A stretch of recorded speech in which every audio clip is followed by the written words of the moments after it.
ಮಾಡುವರು ನಾನೇನು ಮಾಡಲಿ ಬಡವನಯ್ಯ ಎನ್ನ ಕಾಲೇ ಕಂಬ ದೇಹವೇ ದೇಗುಲ ಶಿರವೇ ಹೊನ್ನ ಕಳಶವಯ್ಯ ಕೂಡಲ ಸಂಗಮ ದೇವ ಸ್ಥಾವರ ಕಳಿವುಂಟು ಜಂಗಮ ಕಳಿವಿಲ್ಲ. ಎಲ್ಲ ಬಸವಾದಿ ಶರಣರನ್ನ ಸ್ಮರಿಸುತ್ತ ಈ ತೋಂಟದಾರ್ಯ ವಿದ್ಯಾಪೀಠದ ಶ್ರೀಮತಿ ನಿಂಗಮ್ಮ ಹುಂಗಾರ್ ಸಮೂಹ ಶಾಲೆಗಳ ನಡೆದಿರ್ತಕ್ಕಂತಹ ಶ್ರೀ ಕೊಲ್ಗು ಹಳಕಟ್ಟಿ ಅವರ ಜನ್ಮದಿನಾಚರಣೆ ಹಾಗೂ ವಚನ ಸಂಸ್ಮರಣಾ ದಿನವಾದ ಇಂದು ಕೊಲ್ಗು ಹಳಕಟ್ಟಿಯವರನ್ನ ಮನೋಮಂದಿರದಲ್ಲಿ ಸ್ಮರಿಸಿ ಇಂದಿನ ಕಾರ್ಯಕ್ರಮಕ್ಕೆ ಅವರ ಮರಿಮೊಮ್ಮಗಳು, ಅದು ನಮ್ಮೆಲ್ಲರ ಭಾಗ್ಯ. ನಾವು ಪತ್ರಕರ್ತನಾಗಿ 20 ವರ್ಷಗಳಿಗೂ ಮೇಲೆ ಕೆಲಸ ಮಾಡಿದ್ರು ಸಹಿತ ನನಗೆ ಅದ್ರ ಬಗ್ಗೆ ಗೊತ್ತಿರಲಿಲ್ಲ.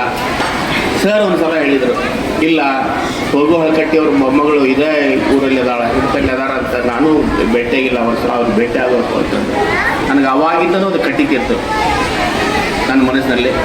ಯಾವಾಗ ಅವರು ಇದು ಮಾಡೇವ ಒಂದು ಅವ್ರ ದರ್ಶನ ತಗೊಂಡು, ಯಾಕಂದ್ರೆ ನಮ್ಮೆಲ್ಲರ ಭಾಗ್ಯ ಅದು ಅಂತ. ಇವರು ಆ ಬಸವಣ್ಣ ನೋಡಿದವರು ಇದರ ಆ ವರ್ಷ ಹಂಗೆ ಕಾಲುಗಳನ್ನು ನೋಡಿದಾಗ ಈ ಕಾಲದೊಳಗೆ ನಮ್ಮ ಕಣ್ಣೀರಿಗಿರ್ತಕ್ಕಂಥ ಒಂದು ದೊಡ್ಡ ಭಾಗ್ಯ ಅವರು.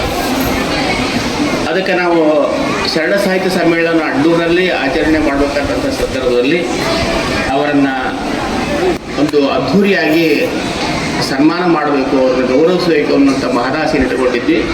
ಬಟ್ ಅವರ ಆರೋಗ್ಯದ ಸ್ಥಿತಿಯಲ್ಲಿ ಅವತ್ತು ಅದು ಆಗಲಿಲ್ಲ. ಹೀಗಾಗಿ ಆದರೆ ನಾನು ಸಾಕಷ್ಟು ಹೊತ್ಕೊಂಡು ಅವ್ರ ಮನೆಗೆ ಹೋಗಿ 2 ಸಲ ಅವ್ರ ಮನೆಗೆ ಹೋಗಿ ಅವರ ದರ್ಶನ ಭಾಗ್ಯವನ್ನು ತೆಗೆದುಕೊಂಡು ಅವ್ರ ಜೊತೆ ಸಾಕಷ್ಟು ಮಾತಾಡಿದ್ದೀನಿ. ಒಂದು ತಮಗೆಲ್ಲರಿಗೂ ಗೊತ್ತಿರಬೇಕು, ಅವರು ಬೆಳಿಗ್ಗೆ ಲಿಂಗ ಪೂಜೆ ಮಾಡ್ದನ ಹನಿ ನೀರು ತಗೊಳ್ಳೋದಿಲ್ಲ.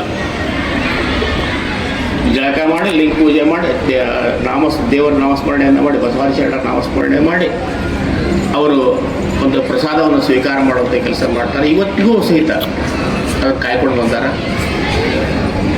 ಅಣ್ಣಿಗೆರೊಳಗೆ ಮಹಿಳಾ ಮಂಡಳ ಅಂತ ಏನಿತ್ತು ಫಸ್ಟಿಗೆ, ಅದರೊಳಗೆ ಕಾರ್ಯದರ್ಶಿಯಾಗಿ ಕೆಲಸ ಮಾಡ್ತಿರ್ತಾರೆ ಅವರು.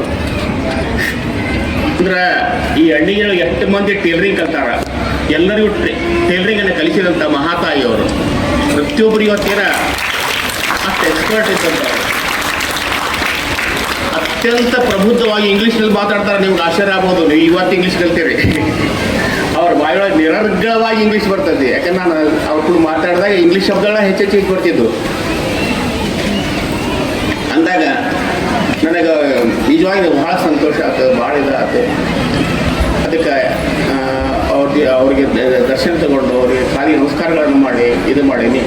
ನಿಮಗೂ ಇದೆಲ್ಲ ಕಾರ್ಯಕ್ರಮ ಮುಗಿದ ನಂತರ ಅವರ ಒಂದು ಆಶೀರ್ವಾದವನ್ನು ಪಡ್ಕೊಳ್ಳುವಂಥ ಕೆಲಸವನ್ನು ಮಾಡ್ರಿ. ಯಾಕಂದ್ರೆ ನಿಮ್ಮ ಭಾಗ್ಯದು ಅದು ಸಿಗೋದಿಲ್ಲ ನಿಮಗೆ. ಅದಕ್ಕೆ ಅದು ಹೇಳ್ತಾ ಈಗ ಮುಖ್ಯವಾಗಿ ಫಕೀರಪ್ಪ ಗುರುಬಸಪ್ಪ ಹಳಕಟ್ಟಿಯವ್ರ ಬಗ್ಗೆ ನಾನು ಮಾತಾಡೋದ್ರೆ, ಇವತ್ತು ಅವ್ರು ಇರಲಿಲ್ಲ ಅಂದ್ರೆ ನಾವು ಯಾವ ವಚನಕಾರನ್ನು ಕೇಳೋಕ್ಕಾಗ್ತಿದ್ದಿಲ್ಲ, ನೋಡೋಕ್ಕಾಗ್ತಿದ್ದಿಲ್ಲ. ಸಂಪೂರ್ಣ ಕಣ್ಮರೆಯಾಗಿ ಹೋಗುವಂಥ ಇದರೊಳಗೆ ಅವರು ನಮ್ಮೆಲ್ಲರಿಗೆ ಆ ಬೆಳಕನ್ನು ತೋರಿಸ್ಕೊಂಡು ಬಂದರು.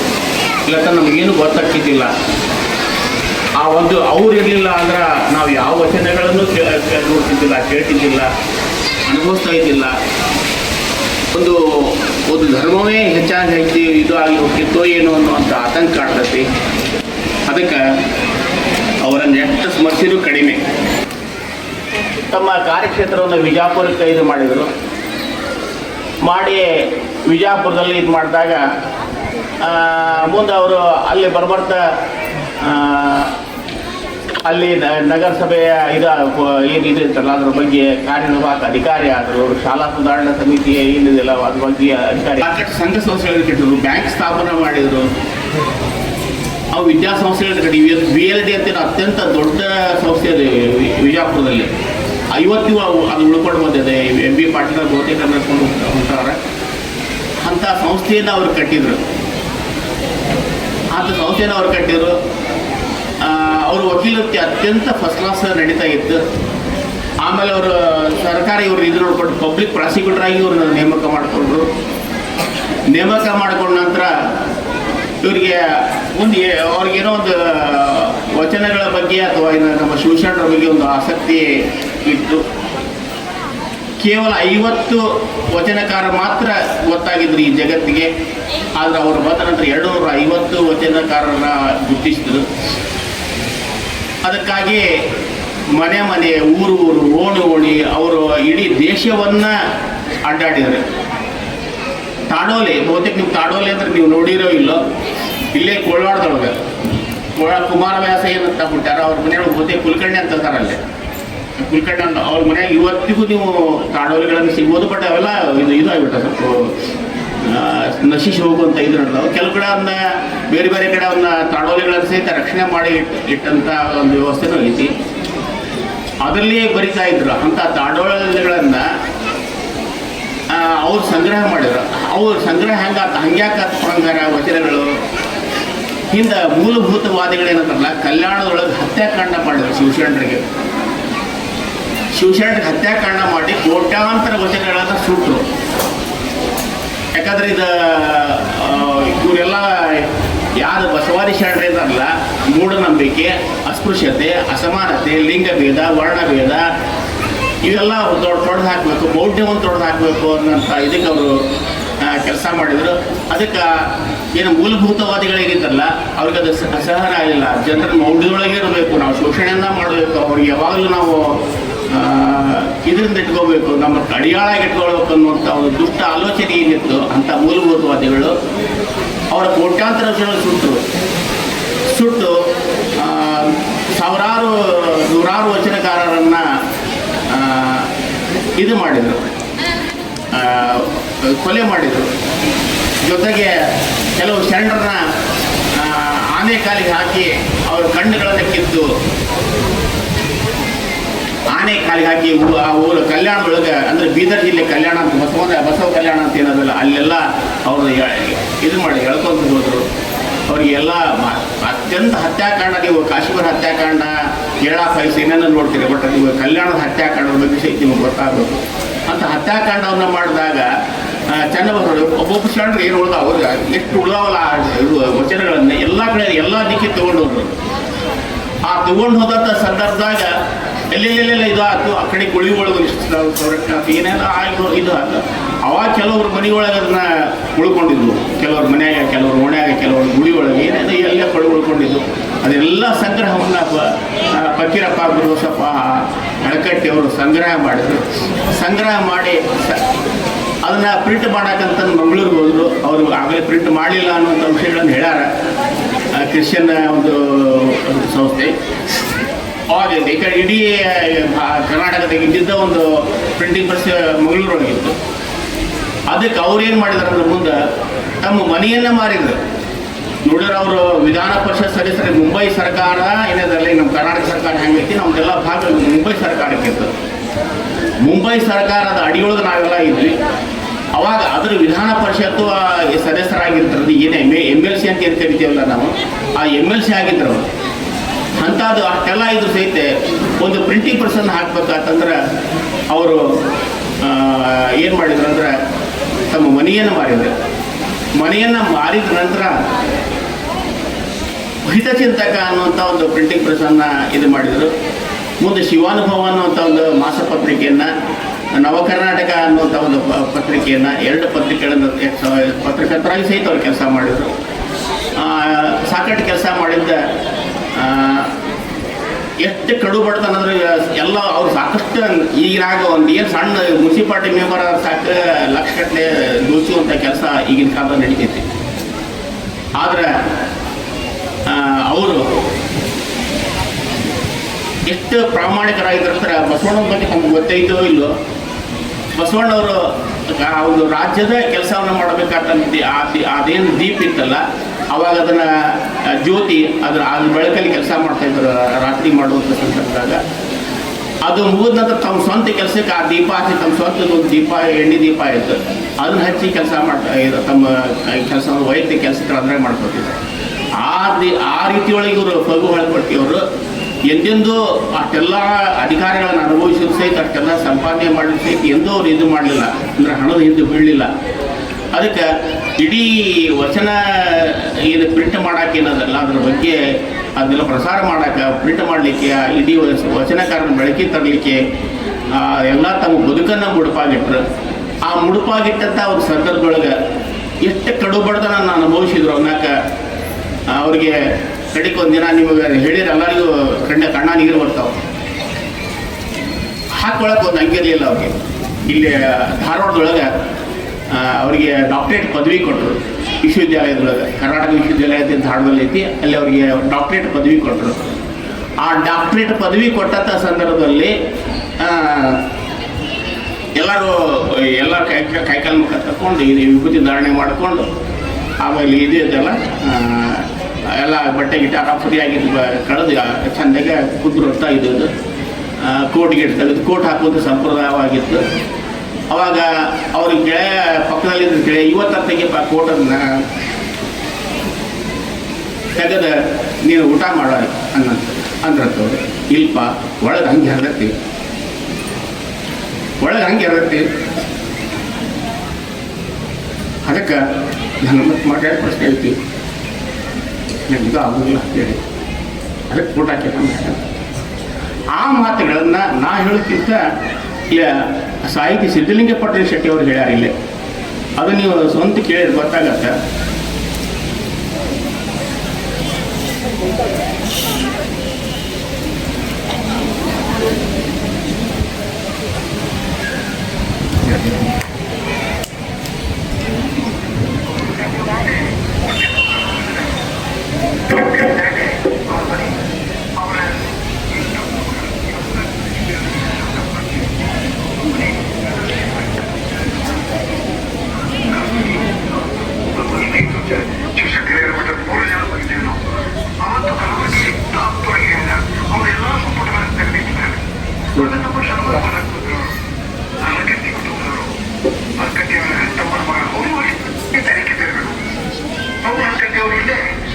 ಧಾರವಾಡದಲ್ಲೇ ಅವರು ಕಬ್ಬನ್ಕಟ್ಟಿ ದಾಟಿ ಅವ್ರ ಮನೆ ಅವರ ತಮ್ಮನ ಮಗ ಇವತ್ತರ SBR ಶಾಂತಪ್ಪ ಅಂತೇಳಿ ಅವ್ರ ಮನೆ ರೆನೋವೇಷನ್ ಮಾಡಿದ್ಮೇಲೆ ಅವತ್ತು ಕಾರ್ಯಕ್ರಮ ಕರೆದಿದ್ರು. ನಾನು ಕಲಬುರಗಿ ಅವತ್ತು ನಮ್ಮ ಸ್ನೇಹಿತರು ಶಿವಶಂಕರ ಹಿರೇಮಠ 3 ಜನ ಹೋಗಿದ್ದೀವಿ ನಾವು.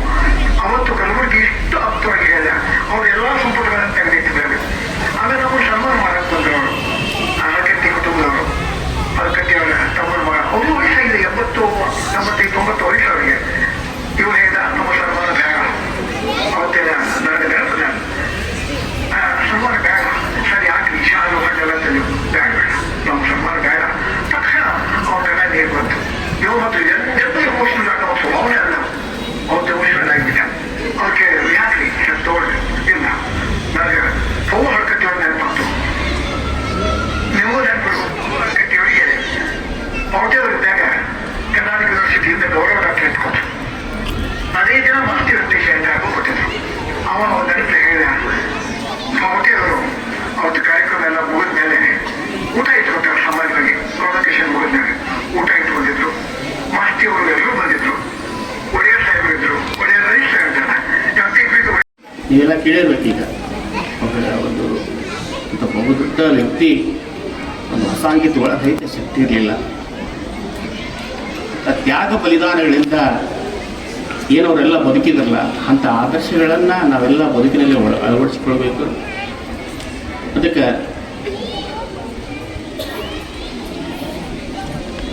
ಏನೋ ಒಂದು ಅವ್ರೇನು ಹಾಕಿಕೊಟ್ರಲ್ಲ ದಾರಿ, ಅದರ ಹಾದಿಯೊಳಗೆ ಮುನ್ನಡಿಬೇಕು ಅನ್ನೋಂಥ ಹೇಳೋದ್ರ ಜೊತೆಗೆ ಈ ಬಸವಾದಿ ಶರಣರು ಏನು ಅದ್ರ ಬಗ್ಗೆ ಒಂದಿಷ್ಟು ಹೇಳೋದಾದ್ರೆ, ಇಸ್ಲಾಂ ಧರ್ಮ ಹಾಗೂ ಕ್ರಿಶ್ಚಿಯನ್ ಧರ್ಮ ಹೊರದೇಶದಿಂದ ಬಂದು ಬೇರೆ ದೇಶದಿಂದ ಭಾರತಕ್ಕೆ ಬಂದು ಇಲ್ಲಿ ಕೆಲವರು ಮೂಲಭೂತವಾದಿಗಳ ಅಟ್ಟಹಾಸ ನಡೀತಿತ್ತು. ಅದ್ರ ವಿರುದ್ಧ ಪ್ರಥಮವಾಗಿ ಧ್ವನಿಗೆತ್ತಿದ್ದವರು ಮಹಾವೀರ. ಅಹಿಂಸಾ ಪರಮೋ ಧರ್ಮ ಅಂಥೇಳಿ ಅವರು ಧ್ವನಿ ಎತ್ತಿದ್ರು. ಅವರು ಜೈನ ಧರ್ಮವನ್ನು ಸ್ಥಾಪನೆ ಮಾಡಿದರು. ಮುಂದೆ ಬುದ್ಧ ಬೌದ್ಧ ಧರ್ಮವನ್ನು ಸ್ಥಾಪನೆ ಮಾಡಿದರು. ಆಮೇಲೆ ಗುರುನಾನಕ್ ಅವರು ಸಿಖ್ ಧರ್ಮವನ್ನು ಸ್ಥಾಪನೆ ಮಾಡಿದರು. ಅದೆಲ್ಲ ಉತ್ತರ ಭಾರತದಲ್ಲಿ ಸ್ಥಾಪನೆ ಆದರೆ ಅಚ್ಚೆ ಕನ್ನಡ ನೆಲದಿಂದ ಕನ್ನಡದಲ್ಲಿ ಒಂದು ಕನ್ನಡ ಧರ್ಮ, ಅದು ಕರ್ನಾಟಕ ಧರ್ಮ, ನಮ್ಮ ನೆಲದಲ್ಲಿ ಹುಟ್ಟಿದ ಧರ್ಮ ಅಂದ್ರೆ ಲಿಂಗಾಯತ ಧರ್ಮ. ಆ ಲಿಂಗಾಯತ ಧರ್ಮವನ್ನು ಬಸವಾದಿ ಶಿವಶರಣರು ಸ್ಥಾಪನೆ ಮಾಡಿದರು. ಅವತ್ತಿನಿಂದ ಇವತ್ತಿನವರೆಗೂ ಅದಕ್ಕೆ ಕೆಲವರು ಇನ್ನೂ ಮೂಲಭೂತವಾದಿಗಳು ತ್ರಾಸ ಕೊಡಲಿಕ್ಕತ್ತಾರ. ಅದಕ್ಕೆ ಏನು ವಚನಗಳನ್ನೇ ನಮ್ಗೆ ಬಿಟ್ಟು ಹೋಗ್ಯಾರ, ಆ ವಚನಗಳಲ್ಲೇ ನಮಗೆಲ್ಲ ಇದು ಅದ. ಹಂಗಾರೆ ಅವ್ರು ಯಾಕೆ ಅವ್ರಿಗೆ ಇದು ಮಾಡ್ತಾರೆ ಅಂದ್ರೆ ಹೇಳಿದ್ದಿಲ್ಲ ಆಗಲೇ, ಅವರು ಬಹುದೇವೋಪಾಸಕರು ಅಂದ್ರೆ 330 ಕೋಟಿ ದೇವರದಾವು ಅಂಥೇಳಿ. ನಮಗೆ ಭಾರತ ಜನಸಂಖ್ಯೆ ಇರೋದನ್ನ 150 ಕೋಟಿ, ಅಂದರೆ ಇಡೀ ಜಗತ್ತಿನ ನಾವು ಪಟ್ಟ ದೇವರು ಸಹ 150 ಕೋಟಿ, 330 ಕೋಟಿ ದೇವರದಾವು ಅಂತ ಅವ್ರು ಹೇಳ್ತಾರೆ. ಇಲ್ಲ ಏಕದೇವೋಪಾಸನೆ ಅಂತ ನಮ್ಮಲ್ಲಿ ದೇವ ಒಬ್ಬನೇ ಒಬ್ಬ, ಅದು ನಿರಾಕಾರ ಶಿವ, ಅವಗೂ ಆಕಾರ ಸಹಿತ ಇಲ್ಲ, ಅವ್ನಿಗೆ ಯಾವುದೇ ರೀತಿ ಆಕಾರಗಳಿಲ್ಲ, ಅವನು ನಿರಾಕಾರ ಶಿವ ಅನ್ನುವಂಥ ಒಂದು ವಿಷಯವನ್ನು ಬಸವಾದಿ ಶಿವಶರಣ ಹೇಳಿದರು. ಅದಕ್ಕೆ ಇಂಥ ದೇವಾಲಯಗಳಿಗೆ ಭಾಳ ಮಂದಿಗೆ ಶ್ರೇಷ್ಠರನ್ನ ಬಿಟ್ಟರೆ ಕನಿಷ್ಠರಿಗೆ ಪ್ರವೇಶ ಇರಲಿಲ್ಲ. ಅವರು ದಾರಿಯಲ್ಲಿ ನಡ್ಕೊಂಡು ಹೋಗ್ಬೇಕಾದ್ರೆ ಹಿಂದೆ ನಿಮಗೆಲ್ಲ ಇದು ಆಗಬೇಕಿದು, ಹಿಂದೆ ನಿಮ್ಮ ಹಿಂದಿನ ಹಿರಿಯರು ರಸ್ತೆಯಲ್ಲಿ ಹೋಗ್ಬೇಕಾದ್ರೆ ಬೆನ್ನಿಗೆ ಕಸಬರಿ ಕಟ್ಕೊಂಡು ಹೋಗ್ಬೇಕಾಗಿತ್ತು. ತಾವು ನಡೆದಂಥ ದಾರಿಯನ್ನು ಕಸ ಹೊಡ್ಕೊಂಡು ಹೋಗ್ಬೇಕಾಗಿತ್ತು. ಅಕಸ್ಮಾತ್ ಉಳು ಪ್ರಸಂಗಕ್ಕೆ ಗಡಿಗೆ ಕಟ್ಕೋಬೇಕಾಗಿತ್ತು. ಒಳ್ಳೆ ಅರಿವಿ ಹಾಕ್ಕೊತಿದ್ದಿಲ್ಲ. ನಿಮ್ಗೆ ಇನ್ನೂ ಭಾಳ ಕೆಟ್ಟ ಹೇಳ್ಬೇಕಂದ್ರೆ ಅವ್ರಿಗೆ ಬ್ಲೌಸ್ ಹಾಕ್ಕೊಳಕ್ಕೆ ಪರ್ಮಿಷನ್ ಇರಲಿಲ್ಲ. ಬ್ಲೌಸ್ ಹಾಕ್ಕೊಂಡ್ರೆ ಆ ಸ್ತನ ತೆರಿಗೆ ಅಂತ ಕೊಡಬೇಕಾಗಿತ್ತು. ಇಲ್ಲ ಥರ ಇದು ಸ್ತನವನ್ನೇ ಕಟ್ ಮಾಡುವಂಥ ಕೆಲಸವನ್ನು ಆಗಿನ ದುಷ್ಟ ವ್ಯವಸ್ಥೆ ಮಾಡ್ತಾ ಇತ್ತು.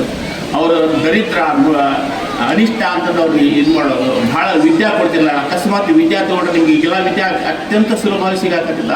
ಎಲ್ಲರೂ ಮಹಾನುಭಾವರ ಒಂದು ಕೃಪೆಯಿಂದ ನೀವು ವಿದ್ಯೆಯನ್ನು ಪಡ್ಕೋಬೇಕಾದ ಏನೋ ನೀವು ಕೇಳಬೇಕಾದ್ರೆ ಅಕಸ್ಮಾತ್ ಅವರು ಸೆಂಟ್ರಿಗೆ ಮಾತ್ರ ಇತ್ತು. ಆ ವಿದ್ಯೆಯನ್ನು ನೀವು ಪಡ್ಕೋಬೇಕಾತಂದ್ರೆ ಏನೋ ಕೇಳಕ್ಕೆ ಹೋದ್ರೆ ಕಾದ ಕಬ್ಬಿಣ ಸೀಸವನ್ನು ನೀವು ಇವಾಗ ಹಾಕ್ತಿದ್ರು. ಬರೀ ಅವ್ರಿಗೆ ಏನು ನಿಮಗೆ ಬಿಸಿ ತಾಗಿ ಎಷ್ಟು ತ್ರಾಸ ಆಗತ್ತೆ ಅಂತ ಸೀಸವನ್ನು ಕಾಸಿ ಕಿವಿಗಳು ಹಾಕ್ತಿಲ್ಲ ಅಂದ್ರೆ ನೀವು ವಿದ್ಯೆ ಕಲಿಬಾರ್ದು ಅಂತ. ಅದಕ್ಕೆ ಅದರೆಲ್ಲರ ವಿರುದ್ಧ ಸಿಡಿದಂಥ ಶಿವಶರಣರು ನಮಗೆಲ್ಲರಿಗೂ ಒಂದು ಹೊಸ ಧರ್ಮವನ್ನು ಕೊಟ್ಟರು. ಬರೀ ಧರ್ಮ ಅನ್ನುವಂಥಕ್ಕಿಂತ ನಮ್ಮನ್ನೆಲ್ಲ ಒಂದು ಇದರಿಂದ ಪಾರು ಮಾಡಿದರು ಅಂತ. ಏನು ನಮ್ಮ ಶೋಷಣೆ ನಡೀತಿತ್ತು, ಮೌಢ್ಯನೇ ಇತ್ತು, ಅಸಮಾನತೆ ಇತ್ತು. ಆಮೇಲೆ ಹೆಣ್ಣಿಗೆ ಸ್ವಾತಂತ್ರ್ಯ ಇರಲಿಲ್ಲ. ನಿಮ್ಗೆ ಗೊತ್ತಿರಬೇಕಿದೆಲ್ಲ, ಹೆಣ್ಣು ಮಕ್ಕಳಿಗೆ ಒಟ್ಟು ಸ್ವಾತಂತ್ರ್ಯ ಇರಲಿಲ್ಲ. ಅದೊಂದು ಭೋಗದ ವಸ್ತು, ಒಂದು ಇದ್ರ ವಸ್ತು ಅಂಥೇಳಿ, ಅಲಂಕಾರಿಕ ವಸ್ತು ಅಂಥೇಳಿ. ಆದ್ರೆ ಅದನ್ನು ಇಲ್ಲ, ಆಕೆ ತಾಯಿ ಸ್ವರೂಪ, ಆಕೆಗೂ ಸಮಾನವಾದಂಥ ಸ್ಥಾನ ಐತಿ ನಮ್ಮ ಜೊತೆಗೆ. ಅಂದ್ರೆ ಇಡೀ ಜಗತ್ತಿಗೆ ಪ್ರಪ್ರಥಮವಾಗಿ ಹೆಣ್ಣು ಮಕ್ಕಳಿಗೆ ಸ್ವಾತಂತ್ರ್ಯವನ್ನು ಕೊಟ್ಟದ್ದು ಲಿಂಗಾಯತ ಧರ್ಮ. ಅದಕ್ಕೆ ಆ ಲಿಂಗಾಯತ ಧರ್ಮವನ್ನು ಬಸವಾದಿ ಶಿವಶರಣರು ಕೊಟ್ಟರು. ಅದಕ್ಕೆ ಇವತ್ತಿನ ದಿನ ಎಲ್ಲ ಶಿಕ್ಷಕಿಯರು ನಿಜವಾಗಿ ಬಹಳಷ್ಟು ತೊಂದರೆ ತಗೊಂಡಾರ ಅಂತ ಅನ್ಸುತ್ತೆ ನನಗೆ. ಯಾಕಂದ್ರೆ ಅವ್ರ ಹುಡುಗರಿಗೆಲ್ಲ ವೇಷಭೂಷಣ ತಯಾರು ಮಾಡಲಿಕ್ಕೆ ಅವ್ರ ತಾಯಿ ತಂದೆ ಆಗಲಿ ಇರ್ಬೋದು ಅಥವಾ ಶಿಕ್ಷಕರು ಇರ್ಬೋದು ಭಾಳಷ್ಟು ತ್ರಾಸ ತಗೊಂಡಾರ. ಅವ್ರು ಭಾಳಷ್ಟು ತಯಾರು ಮಾಡ್ಯಾರ. ಆಮೇಲೆ ಸರ್ ಹರ್ಲಾಪುರ ಸರ್ ನನ್ನ ವಿದ್ಯಾಗುರು ಹೋದ್ರು, ನನ್ನ ಬಾಳಿನ ಬೆಳಕು ಹೋದ್ರು. ಅದಕ್ಕೆ ಅಂಥವ್ರನ್ನ ಅವ್ರ ಅಡಿಯೊಳಗೆ ಈ ಶಾಲೆ ಒಳಗೆ ನೀವೇನು ಕಲಿತಿರಲ್ಲ, ನೀವೆಲ್ಲ ಭಾಗ್ಯಶಾಲಿಗಳು. ಯಾಕಂದ್ರೆ ಇಂಥ ಒಂದು ಸಂಸ್ಕಾರ ಸಂಸ್ಕೃತಿ ತಮ್ಮ ಜೊತೆಗೆ ಬರ್ತೈತಿ. ಅದಕ್ಕೆ ಆದರೆ ಒಂದೇನಂದ್ರೆ ಆ ವಚನಗಳನ್ನು ಭಾವ ತುಂಬ ಹೇಳಬೇಕು. ಬಹ್ಯಾಟ ಮಾಡೋದು, ಬಹ್ಯಾಟ ಹೇಳಿದ್ರೆ ಸಾಕಷ್ಟು ಹೇಳಿದ್ರೆ ಅದು ಭಾಳ ಸಂತೋಷ. ಅದ್ರ ಜೊತೆಗೆ ಭಾವ ತುಂಬ ಹೇಳಿದ್ರೆ ಯೂಟ್ಯೂಬ್ನಲ್ಲಿ ನಿಮ್ಗೆ ಸಾಕಷ್ಟು ಅದ್ರ ಇವು ಸಿಗ್ತಾವೆ, ನಿಮ್ಗೆ ಅವು ಗಾಯನ ರೂಪಗಳು ಸಿಗ್ತಾವೆ, ನೀವು ಹುಡುಗಿಗೆ ಸಿಗ್ತಾವೆ. ಒಳ್ಳೊಳ್ಳೆ ಇವು ವಚನವನ್ನು ಹಾಡಬಹುದು, ಭಾಳಷ್ಟು ಒಳ್ಳೆ ಸಿಗ್ತಾವೆ. ಒಂದು ಹರ್ಲಾಪುರ ಸರ್ ಆದಾಗ ಎಲ್ಲ ಶಿಕ್ಷಕರಿಗೆ ನನ್ನ ಅಲ್ಲಿ ಇವ್ರಲ್ಲೇನೋ ಒಂದು ವಿನಂತಿ ಅಂದ್ರೆ, ಈ ಸಲ ಏನು ಮಕ್ಕಳ ಹಬ್ಬ ಅಂತ ಏನು ಮಾಡ್ತಿರ್ತಾವೆ, ಮಕ್ಕಳ ಹಬ್ಬ ಅಂತ ಮಾಡ್ಬೇಕಾದ್ರೆ ತಲೆದಂಡ ಅಂತ ಒಂದು ನಾಟಕ ಐತಿ. ಆಮೇಲೆ ಒಟ್ಟು ಬಸವಾದಿ ಶಿವಶರಣರ ನಾಟಕ ಯಾವುದು ಅಂತ ಇದೈತಿ. ಅಂದರೆ ಶಿಕ್ಷಣ ಅಂದರೆ ಏನಪ್ಪ, ಬರೀ ನಿಮ್ಗೆ ಓದಿಸೋದು, ಕಲಿಯೋದು, ನೌಕರಿ ತಗೊಳ್ಳೋದು ಅಲ್ಲ. ನಿಮ್ಮಲ್ಲಿ ಇರ್ತಕ್ಕಂಥ ಒಂದು ಜ್ಞಾನವನ್ನು ಹೊರಗೆಳೆದ ಶಿಕ್ಷಣ. ಅದಕ್ಕೆ ಆ ಜ್ಞಾನವನ್ನು ಗುರುತಿಸುವಂಥ ಕೆಲಸ ಮಾಡಬೇಕು. ಬರೀ ಬಂದೆ ಆ ಕ್ಯಾಸೆಟ್ ಹಾಕಿದ್ದೆ, ಆ ಡ್ಯಾನ್ಸ್ ಮಾಡೋದು ಮಾಡಿದೆ ಅನ್ನೋಕ್ಕಿಂತ ಆ ಮಕ್ಕಳ ಹಬ್ಬವನ್ನು ಅರ್ಥಪೂರ್ಣವಾಗಿ ಆಚರಣೆ ಮಾಡಿರಿ. ಬಸವಾದಿ ಶಿವಶರಣರ ಇನ್ನಷ್ಟು ಅರ್ಥ ಮಾಡಿಕೊಂಡು ಈ ಸಲ ವಿಶೇಷ ಒಂದು ಮಕ್ಕಳ ಹಬ್ಬವನ್ನು ಸಂಪೂರ್ಣವಾಗಿ ಶಿವಶರಣರ ಬಗ್ಗೆನೇ ಆಗುವಂಥ ಒಂದು ಕಾರ್ಯ. 2 ವರ್ಷ ನಮ್ಮ ಅಕ್ಕ ಮಹಾದೇವಿ ದಿನ ಮತ್ತು ಇವ್ರದ್ದು ಪ್ರೋಗ್ರಾಮ್ ನಡೆದ ವಚನ ಕಾರ್ಯಕ್ರಮ ಇದೇ ಇರ್ತಾರೆ. ಹೌದು. ನಾ ಆರಂಭದಾಗ ಸಾಕಷ್ಟು ಸಲ ಬಂದಿದ್ದೆ ಪತ್ರಕರ್ತ ಕೆಲಸ ಮಾಡುವಂಥ ಸಂದರ್ಭ ಮುಂದೆ ನನಗೆ ಬರ್ಲಿಕ್ಕೆ ಏನೋ ಮತ್ತು ಇದಾಗಿಲ್ಲ. ಕೆಲ ಸರ್ ಆಮೇಲೆ ಪತ್ರಿಕೆ ಕಳಿಸಿದ್ರು ಸಹಿತ ನನಗೆ ಆಗಿಲ್ಲ. ಅದಕ್ಕೆ ಬಹಳ ಸಂತೋಷ. ಅದಕ್ಕೆ ಸಂಪೂರ್ಣವಾಗಿ ಮಕ್ಕಳ ಹಬ್ಬ ಆಗಲಿ ಅಂತ ಆಶಿಸುತ್ತಾ ಎಲ್ಲ ಆ ವಚನಗಳನ್ನು ಭಾವ ತುಂಬಿ ಹೇಳ್ರಿ, ಅದು ಅರ್ಥ ಮಾಡ್ಕೊಂಡು ಹೇಳ್ರಿ, ಇನ್ನೂ ಅಭ್ಯಾಸ ಮಾಡಿರಿ, ಅಧ್ಯಯನ ಮಾಡಿರಿ. ಆ ಪ್ರಕಾರ ನಾವು ನೀವೆಲ್ಲ ನಡೆಯೋಣ ಅನ್ನೋಂಥ ಮಾತನ್ನು ಹೇಳ್ತಾ ನನ್ನ ವಿದ್ಯಾಗುರುಗಳಾದ ಯಲ್ಲಾಪುರ ಸರ್ಗೆ, ಪ್ರಭಾವತಿ ರಘುರವಿ ತಾಯಿಗೆ ನನ್ನ ಶರಣಾರ್ಥಿಗಳನ್ನು ಸಲ್ಲಿಸಿ ತಮ್ಮೆಲ್ಲರಿಗೂ ಅನಂತ ಸಲ್ಲಿಸಿ ಶರಣಾರ್ಥಿ. ಇನ್ನೂ ಒಂದು ವಚನವನ್ನು ಹೇಳ್ಬೇಕಂತಂದ್ರೆ, ಒಂದು ನಿಮ್ಗೆ ಗಟ್ಟಿಯಾಗಿ ಹೇಳ್ಬೇಕಂದ್ರೆ ನಾನು ಯಾಕೆ ನೆನಪಾತು, ಲದ್ದೆಯ ಸೋಮ ಅಂತ ಒಬ್ಬರು ಶಿವಶರಣರು ಅವ್ರು ಸಿಕ್ಕಿದ್ದು ನಮಗೆ ಸಾಕಷ್ಟು ವರ್ಷಗಳನ್ನು ಬರೆದಿರೋ ನಮಗೆ ಸಿಕ್ಕಿದ್ದು ಒಂದೇ ಒಂದು ವಚನ. ಅವರು ಒಂದು ವಚನಗಳನ್ನು ಹೇಳ್ತಾರೆ,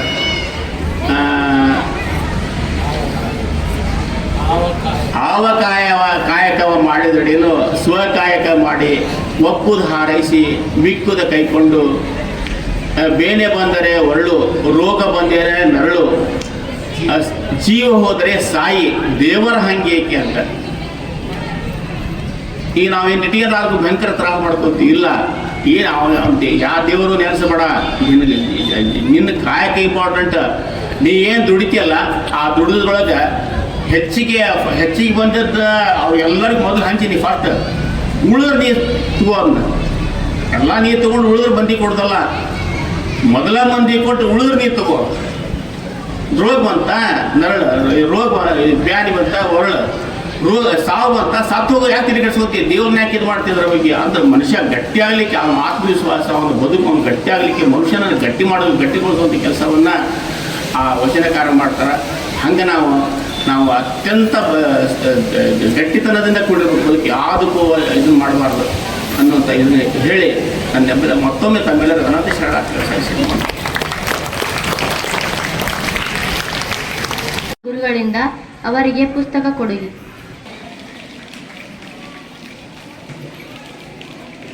ತೋಟಗಾರಿಕೆ ವಿದ್ಯಾಪೀಠ ಅಣ್ಣಿಗೇರಿ ನಿಂಗಮ್ಮ ಕಾಲೇಜಿನ ಪ್ರಿನ್ಸಿಪಾಲರಾದಂಥ SS ಯಲ್ಲಾಪುರ ಗುರುಗಳು ಹಾಗೂ ನನ್ನ ಮಾರ್ಗದರ್ಶಕರು, ಅವರಿಂದ ನಿನ್ನೆ ಫೋನ್ ಬಂತು, ನೀವು ಗೆಸ್ಟ್ ಆಗಿ ಬರಬೇಕಂತೇಳಿ. ಹಾಗೂ ಬಾಬು ಹೊಳಕಟ್ಟಿಯವರ ಜನ್ಮ ಜಯಂತಿಯ ಕಾರ್ಯಕ್ರಮ ಸ್ಕೂಲ್ನಲ್ಲಿ. ನಮಗೆ ಈ ವಚನ ಸಂಪುಟಗಳು ಇಷ್ಟು ಈಸಿಯಾಗಿ ಸಿಕ್ಕವು ಅಂತಂದ್ರೆ ಅವರಿಂದನೇ ನಮಗೆ ಈ ವಚನ ಸಂಪುಟಗಳು ಇವತ್ತು ನಮ್ಮ ಕೈ ಸೇರ್ಯಾವು. ಈಗ ನಾವೆಲ್ಲ ಇರೋದು ಸಂವಿಧಾನದ ಅಡಿಯಲ್ಲಿ, ಭಾರತದ ಸಂವಿಧಾನದ ಅಡಿಯಲ್ಲಿ ನಾವು ಇವತ್ತಿಗೂ ಬದುಕ್ತಾ ಇದ್ದೀವಿ. ಆ ಬದುಕಲಿಕ್ಕೆ ಕಾರಣೀಭೂತ ಡಾಕ್ಟರ್ ಬಾಬಾ ಸಾಹೇಬ್ ಅಂಬೇಡ್ಕರ್ ಅವರು. ಅವರಿಂದನೇ ನಾವು ಏನೋ ಕೆಲಸ ಮಾಡ್ಬೇಕಂದ್ರೂ ಸಂವಿಧಾನದ ಅಡಿಯೊಳಗೇ ನಾವು ಇವತ್ತು ಕೆಲಸ ಮಾಡ್ತೀವಿ. ಆದರೆ ಬಾಬು ಹೊಳಕಟ್ಟಿಯವರು ಆ ಕೆಲಸ ಆಮೇಲೆ ಅವ್ರು ಪ್ರಿಂಟ್ ಮಾಡಬೇಕಾದ್ರೆ ಬ್ರಿಟಿಷರ ಕಾಲದಲ್ಲಿ ಅವರು ಆ ವಚನ ಸಂಪುಟಗಳನ್ನು ಪ್ರಿಂಟ್ ಮಾಡಿ ತಾಡೋಲುಗಳಿದ್ದದ್ದನ್ನು ಅವರು ತಮ್ಮದೇ ಸ್ವಂತ ಪ್ರಿಂಟಿಂಗ್ ಪ್ರೆಸ್ ಹಾಕಿ ಅವನ್ನೆಲ್ಲ ಪ್ರಿಂಟ್ ಮಾಡ್ಬೇಕಂತಂದ್ರೆ ಅವ್ರಿಗೆ ಅಷ್ಟು ಈಸಿ ಇದ್ದಿದ್ದಿಲ್ಲ. ಯಾವುದೇ ಕೆಲಸ ಅಷ್ಟು ಈಸಿ ಇದ್ದಿದ್ದಿಲ್ಲ. ನೀವು ಏನರ ಬೇಕಂದ್ರೆ ಈಗ ಇಮಿಡಿಯೇಟಾಗಿ ಹೋಗಿ ಜೆರಾಕ್ಸ್ ಮಾಡ್ಕೊಂಬರ್ಬೋದು, ಯಾವುದೇ ಬೇಕಂದ್ರೂ ನೀವು ಪರ್ಚೇಸ್ ಮಾಡ್ಕೊಂಬರ್ಬೋದು. ಆವಾಗ ಅಷ್ಟು ಈಸಿ ಇದ್ದಿದ್ದಿಲ್ಲ. ಒಂದು ಮಂಗಳೂರಿಗೆ ಕಳಿಸಿದಂಥ ಪ್ರಿಂಟ್ ಮಾಡೋಕ್ಕೆ ಕಳಿಸಿದಂಥದ್ದನ್ನು ಸಹ ಅವ್ರಿಗೆ ಹೊಳ್ಳಿ ಕಳಿಸಿದರು, ಇದನ್ನು ಪ್ರಿಂಟ್ ಮಾಡೋಕ್ಕಾಗಲ್ಲ ನೀವು ಇಲ್ಲಿ.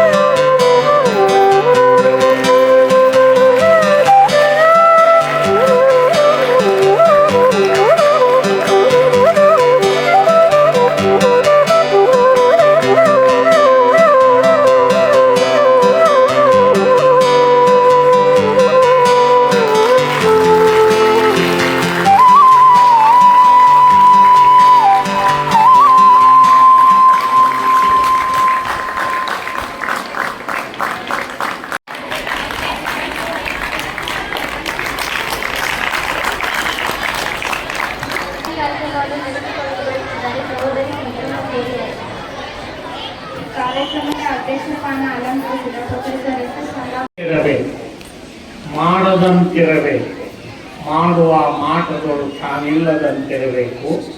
ಕೂಡಲ ಸಂಗಮ ದೇವರ ನೆನೆಯುತ್ತ ನೆನೆಯದಂತಿರಬೇಕು. ಡಾಕ್ಟರ್ ಫಗು ಹಳಕಟ್ಟಿ, ಫಕೀರಪ್ಪ ಗುರುಬಸಪ್ಪ ಹಳಕಟ್ಟಿ ಅವರ ಜನ್ಮ ದಿನ ನಿನ್ನೆ ದಿನ ನರ್ಸರಿಲಿಂದ 10th ನಿಮಗೆ ಎಷ್ಟು ವಚನಗಳನ್ನು ಅನ್ನಲಿಕ್ಕೆ ಸಾಧ್ಯವೋ ಅಷ್ಟು ವಚನಗಳನ್ನು ಹೇಳ್ರಿ ಅಂತ ಹೇಳಿದ್ದೆ. ಬಹಳ ಖುಷಿ ವಿಷಯ ಅಂದ್ರೆ ನರ್ಸರಿ ಒಂದು ಹುಡುಗ ಮುಂಜಾನೆ ನಾನು ಕಾಲೇಜಿಗೆ ಬಂದು ಮನೆಗೆ ಟಿಫಿನ್ಗೆ ಹೋಗುವಾಗ ಇಲ್ಲಿ ಬಂದ ಡ್ರೆಸ್ ಹಾಕೊಂಡು, ನೀನು ಏನಾಗಿದೆ ಅಂದ. ಬಸವಣ್ಣ ಆಗಿಲ್ಲ, ನಿಮಗೆ ನಮಸ್ಕಾರಪ್ಪ ಅಂದ. ವಚನ ಹೇಳ್ತೀಯ? ಹೇಳ್ತೀನಿ ಅಂದ. ನರ್ಸರಿ ಹುಡುಗ 5 ಲಕ್ಷ ಒಟ್ಟು ಕೇಳ್ಬೇಕು, ಕಾಲೇಜಿನವರು ಅದಕ್ಕಿಂತ ದೊಡ್ಡವರು ಆದವರು ಎಲ್ಲರೂ ವಯಸ್ಸಿನಾಗ. ಆ ಹುಡುಗಿ ಏನು ಹೇಳ್ಬೇಕು? ತಾಯಿ ದೇವರು, ತಂದೆ ದೇವರು, ಕೂಡಲ ಸಂಗಮ ದೇವ. ವೆರಿ ಗುಡ್ ಅನ್ನ. ಅಲ್ಲ, ಒಂದು ನರ್ಸರಿ ಹುಡುಗ ತಾಯಿ ದೇವರು, ತಂದೆ ದೇವರು, ಮುಂದೆ ಕೂಡಲ ಸಂಗಮ ದೇವ ಅಂತಾನ. ಅನ್ಲಿ, ಭಾವ ಅದು ಬೇರೆ. ಆದ್ರೆ ಆ ಹುಡುಗನ ಅಂತಿನ ಅನ್ನೋದೈತಲ್ಲ, ಅದು ಬಹಳ ಸಂತೋಷದ ವಿಷಯ. ಇದುವರೆಗೆ ಫಕೀರಪ್ಪನವ್ರ ಬಗ್ಗೆ ಎಲ್ಲರೂ ಮಾತಾಡಿದ್ದಾರೆ. ನನಗೆ ಬಹಳ ಖುಷಿ ವಿಷಯ ಅಂದ್ರೆ ಇಂಗ್ಲೀಷ್ನಲ್ಲಿ ಮತ್ತು ಕನ್ನಡದಲ್ಲಿ ಫಕೀರಪ್ಪನವರಾಗಿ ಒಂದು 7-8 ಹುಡುಗರು ಬಂದಿದ್ರು. ಹುಟ್ಟಿನಿಂದ ಅವರು ಸಂಶೋಧನೆ ಮಾಡುವವರೆಗೂ ಮರಣದವರೆಗೂ ಅವರು 2 ಲೈನು ಬಹಳ ಸುಂದರವಾಗಿ ಅವ್ರ ಡ್ರೆಸ್ ಹಾಕ್ಕೊಂಡು ಬಂದಿದ್ರು. ಕೋಟ್ ಕಾಯಂ ಇರ್ತಿತ್ತು, ಪಟಗಿರ್ತಿತ್ತು, ದೋತ್ರ ತೊಡ್ತಿದ್ರು, ವಕೀಲರಾಗಿದ್ರು. ಉಳಿದದ್ದೆಲ್ಲ ಹೇಳ್ಯಾರ. ಇಷ್ಟು ಡ್ರೆಸ್ ಇದ್ರು ಒಂದು ಗೊತ್ತಿರಲಿ ನಿಮ್ಗೆ. ಇವತ್ತು ಬಹಳ ನನಗೆ ಸಂತೋಷ ನೀಡಿದ್ದು ಅಂದ್ರೆ ಆ ನರ್ಸರಿಲಿಂದ ಹಿಡಿದು ಉಳಿದೆಲ್ಲರೂ ಆ ಡ್ರೆಸ್ನ ಬಂದು ಅವ್ರ ವಚನ ಹೇಳಿದ್ರಲ್ಲ, ಅದು ಬಹಳ ಅದ್ಭುತ. ಇದು ಇಮ್ಯಾಜಿನೇಷನ್ ಅಂತ ಕರಿತೀವಿ ನಾವು. If there is no imagination in your life, you can't create anything. Writers are writing novels, poets are writing poems because of imagination. ಕಲ್ಪನೆಯನ್ನು ಕಳ್ಕೊಂಡವರಿಗೆ ಏನೂ ಸೃಷ್ಟಿಸಲಿಕ್ಕಾಗುವುದಿಲ್ಲ. ಯಾರಿಗೆ ಕಲ್ಪನೆ ಇರ್ತೈತಿ ಅವ್ರಿಗೊಂದು ವಿಷನ್ ಇರ್ತೈತಿ. ವಿಷನ್ ಅಂದ್ರೆ ದೂರದೃಷ್ಟಿ. ಮತ್ತು ಎರಡಕ್ಕೂ ವ್ಯತ್ಯಾಸ ಗೊತ್ತಿರಲಿ ನಿಮ್ಗೆ. ದೂರದೃಷ್ಟಿ ಮತ್ತು ದುರದೃಷ್ಟಿ ಅಲ್ಲ, ಎರಡಕ್ಕೂ ಫರ್ಕ್ ಐತಿ. ಮತ್ತೆ ದೂರದ್ದು. ಹಾಗೆ ಇವತ್ತು ನಮಗೆ ಬಹಳ ಸಂತೋಷ ಅಂದ್ರೆ ಒಂದು ಆ ಹುಡುಗರದು ಯಾರ್ಯಾರು ಅವ್ರನ್ನ ಸಿದ್ಧಪಡಿಸಿರಿ, ತಂದೆ ತಾಯಿಗಳಿರ್ಬೋದು, ಶಿಕ್ಷಕಿಯರದಿರಿ, ಅವರೆಲ್ಲರಿಗೂ ಅಭಿನಂದನೆಗಳನ್ನು ಸಲ್ಲಿಸ್ತಾರೆ. ನೀವು ಒಂದು ಬಾರಿ ಚಪ್ಪಲಿ ಹೊಡಿಬೇಕು. ಯಾಕಂದ್ರೆ ನೀವು ಯಾರು ವಚನ ಅಂದಿಲ್ಲ, ಅದಕ್ಕೆ ಬಡದಾರ ಬಡಿತಾರೆ. ನಿಮ್ಮ ಆರೋಗ್ಯ ಚಲೋ ಆಗುತ್ತಾ? ಚಪ್ಪಲಿ ಯಾರು ಹೊಡಿತಾರ ನಿರೋಗಿಗಳಾಗ್ತೀರಿ, ಸೊಮ್ಮು ಕುಂತವ್ರು ರೋಗಿಗಳಾಗ್ತೀರಿ. ಇಷ್ಟ. ಎರಡನೇದ್ದು ವಚನಗಳನ್ನು ಏನು ಹೇಳಿದ್ರಲ್ಲ ಹುಡುಗರು, ನರ್ಸರಿಲಿಂದ 70 ವಚನಗಳವರೆಗೆ ಹೇಳ್ಯಾರ. ಇದ್ರಾಗ ನನಗೆ ಪ್ರಾಮಾಣಿಕವಾಗಿ ಒಪ್ಕೋತೀನಿ, ನನಗಂತೂ 70 ಬರೋದಿಲ್ಲ. ಇದ್ರಾಗ ಯಾರಿಗಾರ ಟೀಚರಿಗೆ ಬರ್ತಾರೋ ಅಂದ್ರೆ hats off to that teacher. ಇದನ್ನ ನಾ ಯಾಕೆ ಹೇಳ್ತೀನಿ ಅಂದ್ರೆ ನಾವು ಹೇಳೋಕರಿವೆ ಅಷ್ಟ ಅಂತ ತಿಳ್ಕೊಂಡಿರ್ತೀವಿ. ಇಲ್ಲ, ಹುಡುಗರಲ್ಲಿ ಅದ್ಭುತ ಸಾಮರ್ಥ್ಯ ಇತ್ತು ಅನ್ನೋದಕ್ಕೆ ಅವ್ರು ನೋಡಿ ಎಂತೆಂಥ ವಚನ. ಒಂದಂತೂ ನನಗೆ ಭಾಳ ಅದ್ಭುತ ಅನಿಸ್ತು. ಆ ಡ್ರೆಸ್ನಾಗೆ ಒಂದು ಈ ವಚನ ಹೇಳ್ತಾಳೆ ಅನ್ನೋದು ನನಗೆ ಗೊತ್ತಿದ್ದಿಲ್ಲ. ಎಷ್ಟು ಅದ್ಭುತ! ಕೃತ್ಯ ಕಾಯಕವಿಲ್ಲದವರು ಭಕ್ತರಲ್ಲ. ನಾವು ಭಕ್ತರಂತೂ ಊದಿನ ಕಡ್ಡಿ, ತೆಂಗಿನಕಾಯಿ ಏನೂ ಉಳಿದಿರೋದಿಲ್ಲ. ಸೇಂಟ್ ಹೊಡ್ಕೊಂಡು ಅಲ್ಲಿ ದೇವ್ರಿಗೊಟ್ಟು ಸೇಂಟ್ ಹೊಡೆದು ಒಳ್ಳೆ ಬಂದಿರ್ತೀವಿ. ನಾವು ದೇವ್ರಿಗೆ ಹೋಗೋ ಮುಂದೆ ನಾವು ಸೇಂಟ್ ಹೊಡ್ಕೊಂಡು ಹೋಗೋದಾಗ ಗೊತ್ತಿಲ್ಲ.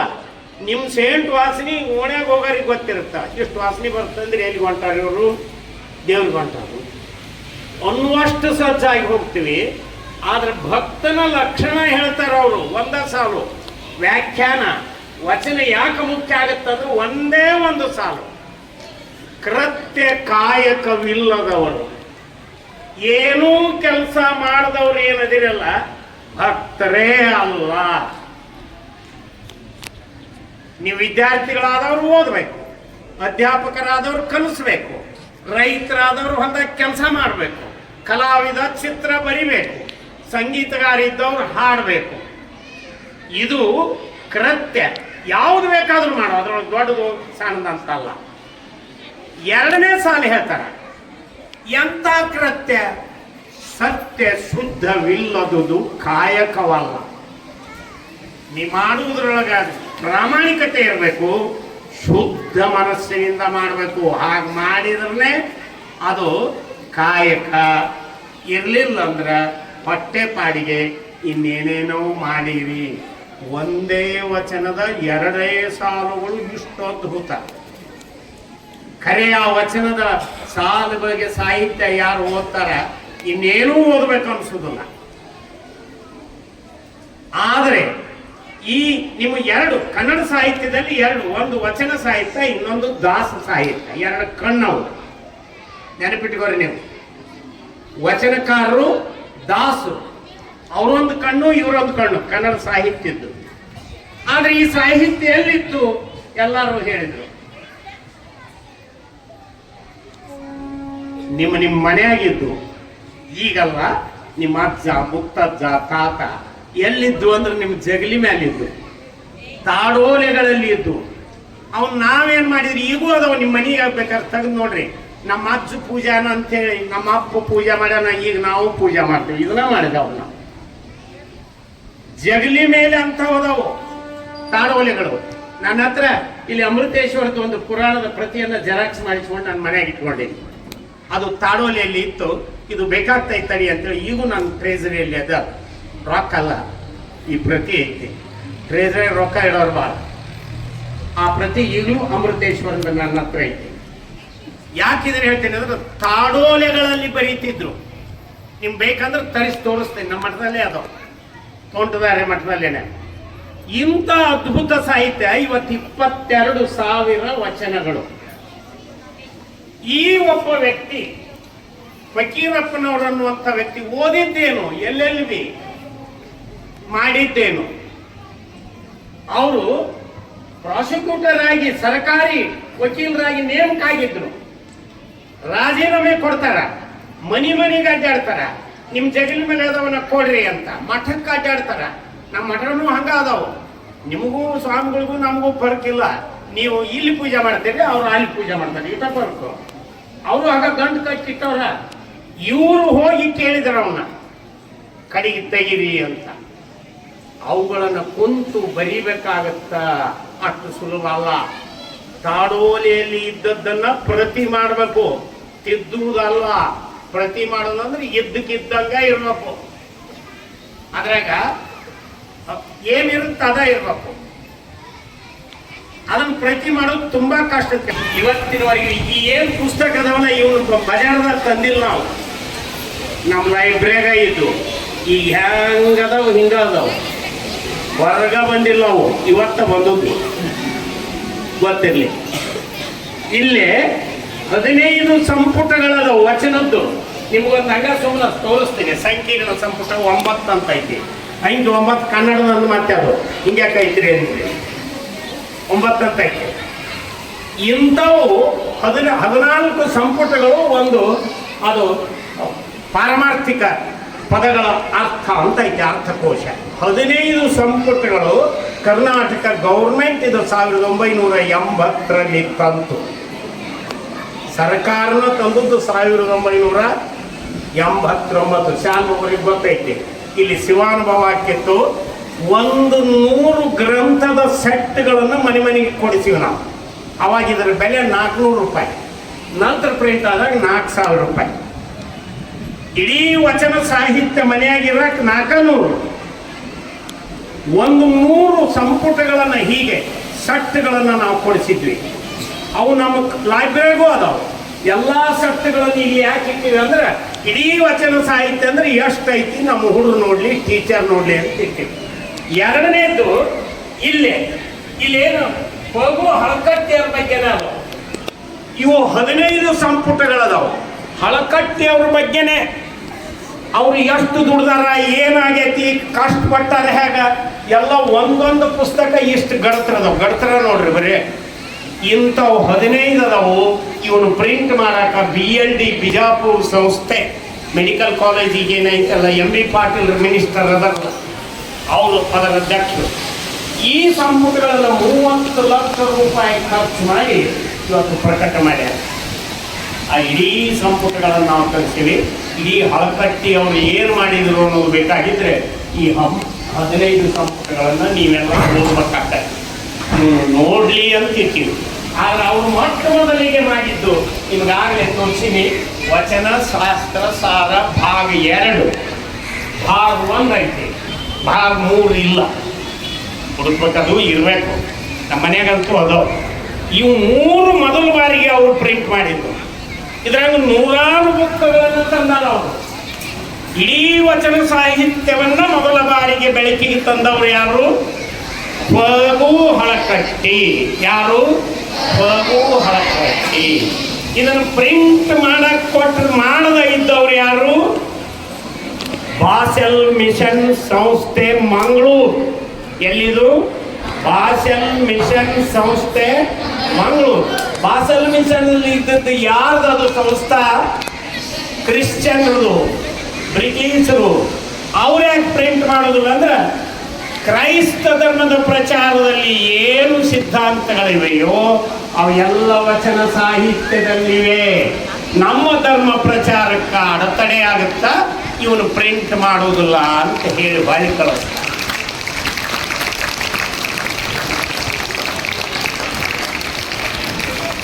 ಚಪ್ಪಲಿ ಹೊಡೆದ್ರಲ್ಲ, ಗಾಳಿ ಬಿಟ್ಟು ಅಂತ ಹೊಡೆದ್ರು, ಏನು ಹಳ್ಳಿ ಕಳಿಸಿ ಚಲೋ ಆತಂತ ಹೊಡೆದ್ರು. ಆದರೆ ಗೊತ್ತಿರಲಿ, ಒಬ್ಬ ಮನುಷ್ಯ ಮನಸ್ಸು ಮಾಡಿದರೆ ಇತಿಹಾಸಕ್ಕೆ ಹೇಗೆ ದಾಖಲಾಗ್ತಾನೆ. ನೀವು ಜನ್ಮ ಪಡಬೇಕಾದ್ರೆ ಎಷ್ಟು ತ್ರಾಸ ಆಗೈತೆ ಅನ್ನೋದು ನಿಮ್ಮ ಅವನು ಕೇಳ್ರಿ ಗೊತ್ತಾಗುತ್ತೆ. ಎಷ್ಟು ನೋವು ಉಂಡಾಳ. ಆಪರೇಷನ್ ಆಗಿರ್ತೈತಿ, ಮಗು ಸಣ್ಣದು ಹೊರಗೆ ಬರ್ಬೇಕಾಗಿತ್ತು. ಅದಕ್ಕಿಂತ ಕಠಿಣ ಕೆಲಸ. ಆ ಕೆಲಸವನ್ನು ಹಳಕಟ್ಟಿ ಅವ್ರು ಮಾಡಿದರು. ಪ್ರಿಂಟ್ ಮಾಡಬೇಕಾದ್ರೆ ಆಗಲೇ ಹೇಳಿದರು, ಶಾಲೆಗಳು ಹೇಳಿದರು, ವಿದ್ಯಾರ್ಥಿಗಳು ಹೇಳೋರು ಹೇಳ್ಯಾರ. ಅವ್ರದ್ದು ಇತ್ತು ಒಂದು ಮನೆ ಮಾರ್ತಾರ ಅಲ್ಲ, ಏನೆಲ್ಲ ತಗೊಂಡು ಮಾಡಿಕೊಂಡವ್ರು ಅದ, ಮಾಡಿಕೊಂಡವ್ರು ಇಲ್ಲ. ಇತ್ತು ಒಂದು ಮನೆ ಮಾರ್ತಾರ. ಹಿತಚಿಂತಕ ಅಂತ ಪ್ರಿಂಟಿಂಗ್ ಪ್ರೆಸ್ ಹಾಕ್ತಾರೆ. ಏನದರ ಹೆಸರು? ಹಿತಚಿಂತಕ. ಅದರ ಮೂಲಕ ಪ್ರಿಂಟ್ ಮಾಡ್ತಾರೆ. ಗೊತ್ತಿರಲಿ, ಮನಿ ಮಾರಿ ಪ್ರಿಂಟಿಂಗ್ ಪ್ರೆಸ್ ಹಾಕಿ ಇದನ್ನ ಪ್ರಿಂಟ್ ಮಾಡ್ತಾರೆ. ಮೊದಲ ಬಾರಿಗೆ ಬಂದ ವಚನ ಶಾಸ್ತ್ರ ಸಾರ ಭಾಗ 1, ಭಾಗ 2, ಭಾಗ 3 ಇವು ಪ್ರಿಂಟ್ ಆದದ್ದು ಎಲ್ಲಿಂದ ಅಂದ್ರೆ ತೋಂಟದ ಮಠ ಗದಗ. ನೀವೇನು ಓದ್ತಿರಲ್ಲ ಅದೇ ಮಠದಿಂದ ಪ್ರಿಂಟ್ ಆದದ್ದು ಇವು ಪುಸ್ತಕ. ಇಲ್ಲೇ ಇಂಥವು ಎಲ್ಲ ಅದಾವು. 15 ಸಂಪುಟಗಳು ಆ ಮಠದಿಂದ ಪ್ರಿಂಟ್ ಆಗ್ಯಾವ. ಈಗ ಇದೆಲ್ಲ ನಿಮಗೆ ಗೊತ್ತಿರಬೇಕು ಇತಿಹಾಸ. ಆದ್ರೆ ಒಂದು ಇಷ್ಟು ಮಾಡಿದ ಅವ್ರು ಕಷ್ಟಪಟ್ಟು ನೋಡಿ ಮನಿ ಮಾಡಿಕೊಂಡು ಶಿವಾನು ಪತ್ರಿಕೆಗೆ ಹೇಳಿದ್ರು 3 ತಿಂಗಳಿಗೆ ಒಂದು ಬರ್ತಿತ್ತು. ಈ ವಚನಗಳು ಹೊಸ ಸಿಕ್ಕುಳ್ಳೇ ಆ ಶಿವಾನು ಪೇಪರ್ನ ಪ್ರಿಂಟ್ ಮಾಡ್ತೀವಿ. ಈಗ ನೀವು ಪೇಪರ್ ಓದ್ತೀರಲ್ಲ ಮುಂಜಾನೆ, ನ್ಯೂಸ್ ಏನೈತೆ ಅಂತ ಓದ್ತೀರಿ. ಇದನ್ನು ಮನೆಗೆ ಆ ಪತ್ರಿಕೆಗಳನ್ನು ಹಂಚ್ತಿದ್ರು. ಶಿವಾನುಭವನು ಪೇಪರ್ ಶುರು ಮಾಡಿ ಆ ಪೇಪರ್ನೊಳಗೆ ಈ ವಚನ ತಾವು ಸಂಪಾದನೆ ಮಾಡಿದ್ದು ಪ್ರಕಟ ಮಾಡ್ತೀವಿ. ಹೀಗೆ ಮಾಡೋ ಸಂದರ್ಭದೊಳಗೆ ದೆಹಲಿಯಲ್ಲಿ ಅವರ ಮಗ ಮ್ಯಾಂಚೆಸ್ಟರ್ನಲ್ಲಿ ಓದಿ ಬಂದಿರ್ತಾನೆ, ವಿದೇಶದಲ್ಲಿ. ಕೈ ತುಂಬ ಆ ಕಾಲದಲ್ಲಿ ಸಂಬಳ, ಕೈ ತುಂಬ ಸಂಬಳ. ಆತನ ಸಾವು ಆಗಿದೆ ಅಂತ ಹೇಳಿ ಸಂದೇಶ ಬರುತ್ತಾ, ನೆನಪಿಟ್ಕೋಬೇಕು ನೀವು. ನಾಳೆ ಮುಂದೆ ಶಿವಾನುಭವ ಪೇಪರ್ ಹೋಗ್ಬೇಕು. ಇವತ್ತು ಮಗ ತೀರ್ಕೊಂಡ ದಿಲ್ಲಿ ಒಳಗಂತ ಬರುತ್ತಾ. ನಾವಾದ್ರೆ ಇವತ್ತು ಏನು ಮಾಡ್ತೀವಿ? ಮನೆಯಾಗ ಹೆಂಡತಿಗೆ ಹೇಳಿಲ್ಲ, ನಾಳೆ ಪೇಪರ್ ಹಂಚು ವ್ಯವಸ್ಥೆಯನ್ನು ಮಾಡಿ ಅವ್ರದೊಂದು ಸೈಕಲ್ ತಗೊಂಡ ಪೇಪರ್ ಹಂಚ್ತಿದ್ರು. ಯಾರು ಇತಿಹಾಸದಲ್ಲಿ ದಾಖಲಾದರೂ, ಆಸ್ತಿ ಕಳ್ಕೊಂಡ್ರು, ವಕೀಲಿ ವೃತ್ತಿ ಬಿಟ್ಟರು, ವಚನಗಳ ಸಂಪಾದನೆ ಮಾಡಿದ್ರು, ಅವರು ಬರೀ ಸೈಕಲ್ ತಗೊಂಡು ಅಡ್ಡಾಡಿದ್ರು.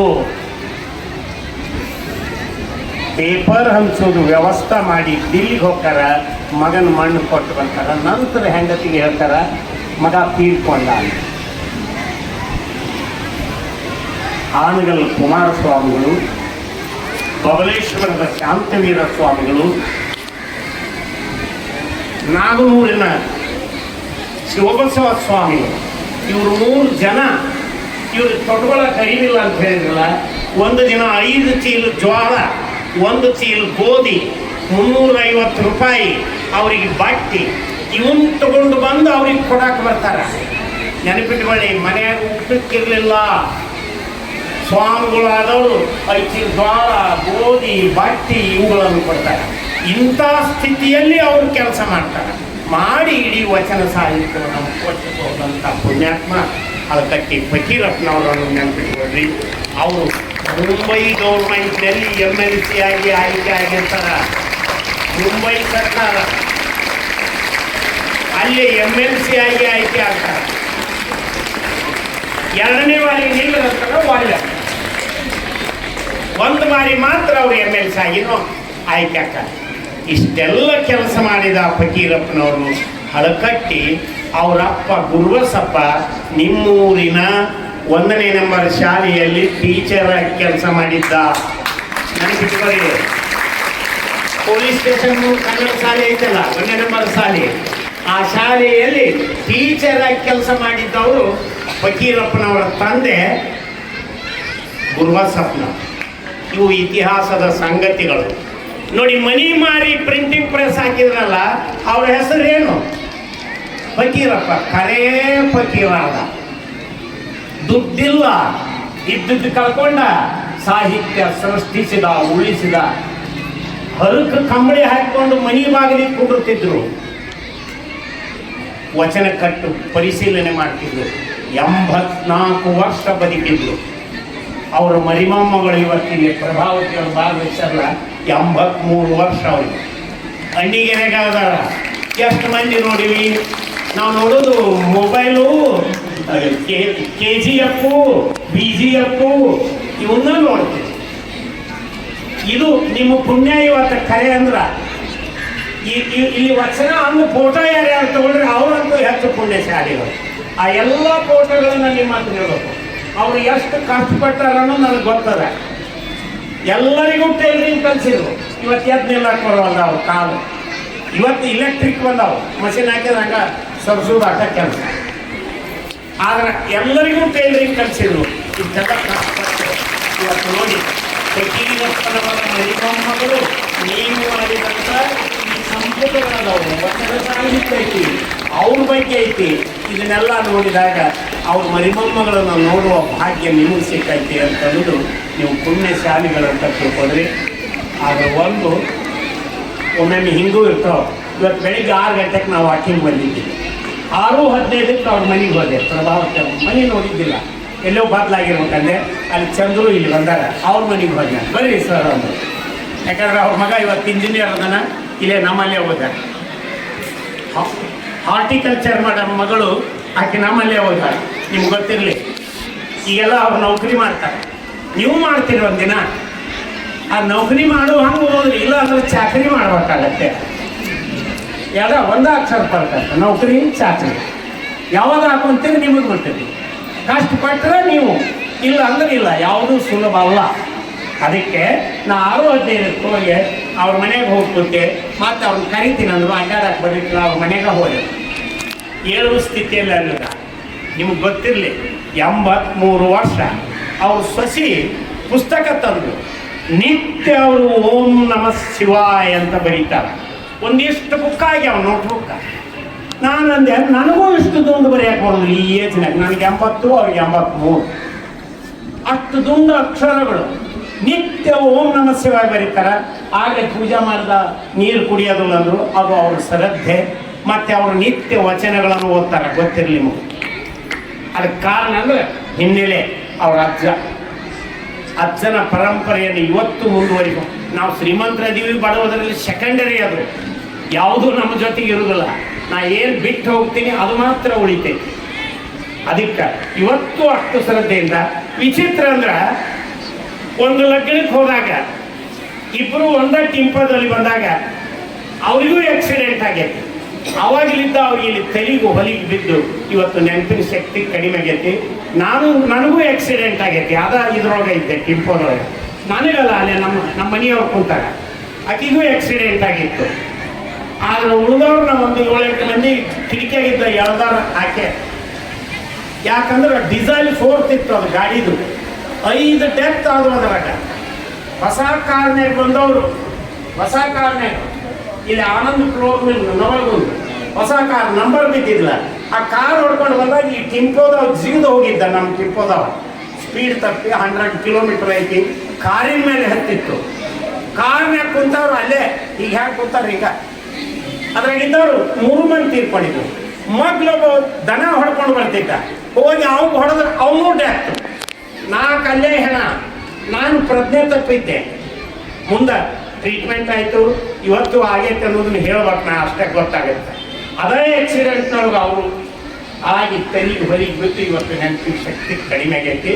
83 ವಯಸ್ಸು. ಆದರೂ ಶ್ರದ್ಧೆಯಿಂದ ಇವತ್ತು ಜೀವನ ಪ್ರೀತಿ ಏನಿಲ್ಲ, ನಿಮ್ಮ ಪುಣ್ಯ ನಮಗ. ಜೀವನ ಪ್ರೀತಿ ಉತ್ಸಾಹ ಬಹಳ ಮುಖ್ಯ, ವಯಸ್ಸಲ್ಲ. ನಾವು 18 ವರ್ಷದ ಮುದುಕರನ್ನು ನೋಡಿನಿ, 83 ವರ್ಷದ ಯುವಕರನ್ನು ನೋಡಿನಿ. ಮುದಿತನ ಯೌವನ ಅನ್ನೋದು ವಯಸ್ಸಲ್ಲ, ಉತ್ಸಾಹ. ನೀ 10 ತನಕ ಮಕ್ಕೊಂಡೆ ಅಂದ್ರೆ ಮುದುಕ. ನೀ 5ಕ್ಕೆ ಎದ್ದೆ ಅಂದ್ರೆ ಯುವಕ. ನಿನ್ನ ವಯಸ್ಸು ಎಷ್ಟರ ಇರಲಿ, ಈ ನೀ ಯಾವಾಗ ಹೇಳ್ತಿ ಅದ್ರ ಮೇಲೆ ಮುದುಕನು ಯುವಕ ನೀವು ಮನೆಗೆ ಹೋಗಿ ವಿಚಾರ ಮಾಡಿ. ಹಂಗೆ ಬರೀತಾರೆ ಅವರು. ನೋಡು, ಅಮೃತಪ್ಪನ ಪುಣ್ಯ ನಾನು ಪುಣ್ಯ ಅಂತಾರ ಅವರು. ಅಲ್ಲೇ ಪುರಾಣ ಇದ್ದಾಗ ನಿತ್ಯ ಕೇಳಕ್ ಬರ್ತಿದ್ರು. ಇವತ್ತು ಇವ್ರನ್ನ ಮಾತಾಡ್ಸಕಂತಾನೆ ಬಂದಾರ ನಮ್ಮ ಮನೆಯವರು. ಯಾಕಂದ್ರೆ ಅಲ್ಲೇ ಕುಂಡಿರ್ತಿದ್ರು. ಅವ್ರ ಜಾಗ ಎಲ್ಲಿ ಕುಂಡಿರ್ತಿದ್ರು 22 ವರ್ಷ ಅನ್ನೋದು ನನ್ನ ನೆನಪದ ಅಂತ ಹೇಳಿದ್ರು. ಅಲ್ಲಿ ಕುಂಡಿರ್ತಿದ್ರು ಜಾಗ ಸಹಿತ. ಇದು ನಮಗೆ ನೆನಪಿಡುವಂಥದ್ದು. ಅಜ್ಜಾರ ಇದಕ್ಕೆ ಬಹಳ ಶ್ರದ್ಧೆ ಅಜ್ಜಾರ ಮೇಲೆ. ಹೀಗೆ ಇಡೀ ವಚನ ಸಾಹಿತ್ಯ ನಮ್ಮ ಬದುಕನ್ನು ರೂಪಿಸಿ ಬದುಕು ರೂಪಿಸಿರುತ್ತ ಹಳಕಟ್ಟಿ ಫಕೀರತ್ನ. ಆದ್ರೆ ಒಂದು ಮಾತು ಹೇಳಬಾರ್ದು, ಅದು ಹೇಳಬೇಕಾಗತ್ತೆ ಅವಸರ. ಅವ್ರು ಯಾರಂತ ತಿಳ್ಕೊಂಡಿರಿ, ನೇಕಾರ ಸಮಾಜದವರು. ನೆನಪಿಟ್ಕೊಳ್ಳಿ, ನೇಯ್ತಾರಲ್ಲ ಬಟ್ಟಿ ನೇಯ್ತಾರಂದ್ರೆ ಎಳೆ ಇರುವುದನ್ನ ನಿಮ್ಮ ಮಾನ ಮುಚ್ಚುವುದಕ್ಕೆ. ಅವರು ಮಾನ ಮುಚ್ಚುವ ಕುಟುಂಬದವರು. ಮಾನ ಮಂದಿಗೆ ಮುಚ್ತಾರ. ಎಷ್ಟೋ ಸಲ ಅವ್ರಿಗೆ ಬಾಕಿರೋದು ಮೈ ಮೇಲೆ. ಹಾಗೆ ಇವತ್ತು ನೇಕಾರ ಕುಟುಂಬಗಳು ಹಾಗಾದ ಮಂದಿಗೆ ಬಟ್ಟೆ ನೇರು ಕೊಡ್ತಾರೆ. ಆದ್ರೆ ಅವ್ರಿಗೆ ಮಾತ್ರ ಹರಕು ಬಟ್ಟೆನೇ ಹೋಗ್ತಾರೆ. ರೈತ ಮಂದಿಗೆ ಬೆಳೆದು ಕೊಡ್ತಾನ, ಆದ್ರೆ ಅವ ಉಪವಾಸ ಬೀಳ್ತಾನ. ವ್ಯವಸ್ಥೆ ಹಾಗೈತಿ. ಇವೆಲ್ಲ ನಿಮಗೆ ಗೊತ್ತಾಗಬೇಕು.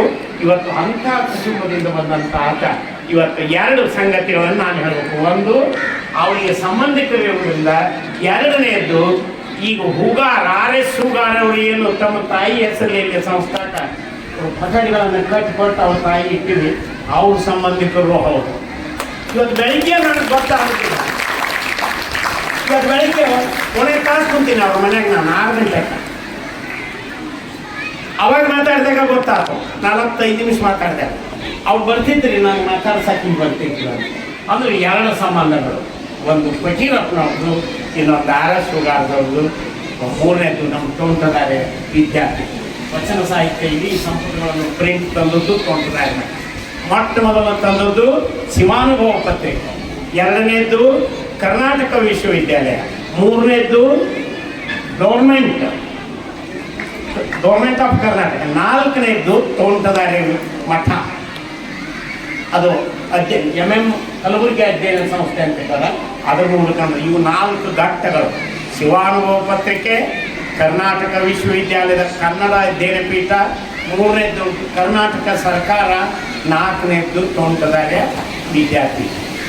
ಇವು 4 ಮಾತ್ರ ವಚನ ಸಾಹಿತ್ಯ ಪ್ರಕಟಣೆ ಕೆಲಸ ಮಾಡ್ಯಾವ ಅನ್ನೋದು ನೀವು ನೆನಪಿಟ್ಕೊಳ್ಳಿ. ಅಂಥ ದೊಡ್ಡ ಜೀವ ನೋಡಿ. ಇದನ್ನ ವಚನ ಸಂರಕ್ಷಣಾ ದಿನ ಅಂತ ಸರ್ಕಾರ ಘೋಷಿಸಿದೆ. ವೀರೇಶ್ ಅವರು ಮಾತಾಡೋ ಮುಂದೆ ಹೇಳಿದರು, ಸರ್ಕಾರ ಅವರ ಜನ್ಮದಿನವನ್ನು ವಚನ ಸಂರಕ್ಷಣಾ ದಿನ, ವಚನ ಉಳಿಸ್ಕೊಟ್ಟವರು ಅವರು ವಚನ ಸಂರಕ್ಷಣಾ ದಿನ ಅಂತ ಸರ್ಕಾರ ಇವತ್ತು ಘೋಷಿಸೈತಿ. ಅದಕ್ಕೆ ವಚನ ಸಂರಕ್ಷಣೆ ಮಾಡಿದವರು ಅವರು. ಆದ್ರೆ ಅದನ್ನು ನಾವು ಓದಬೇಕು.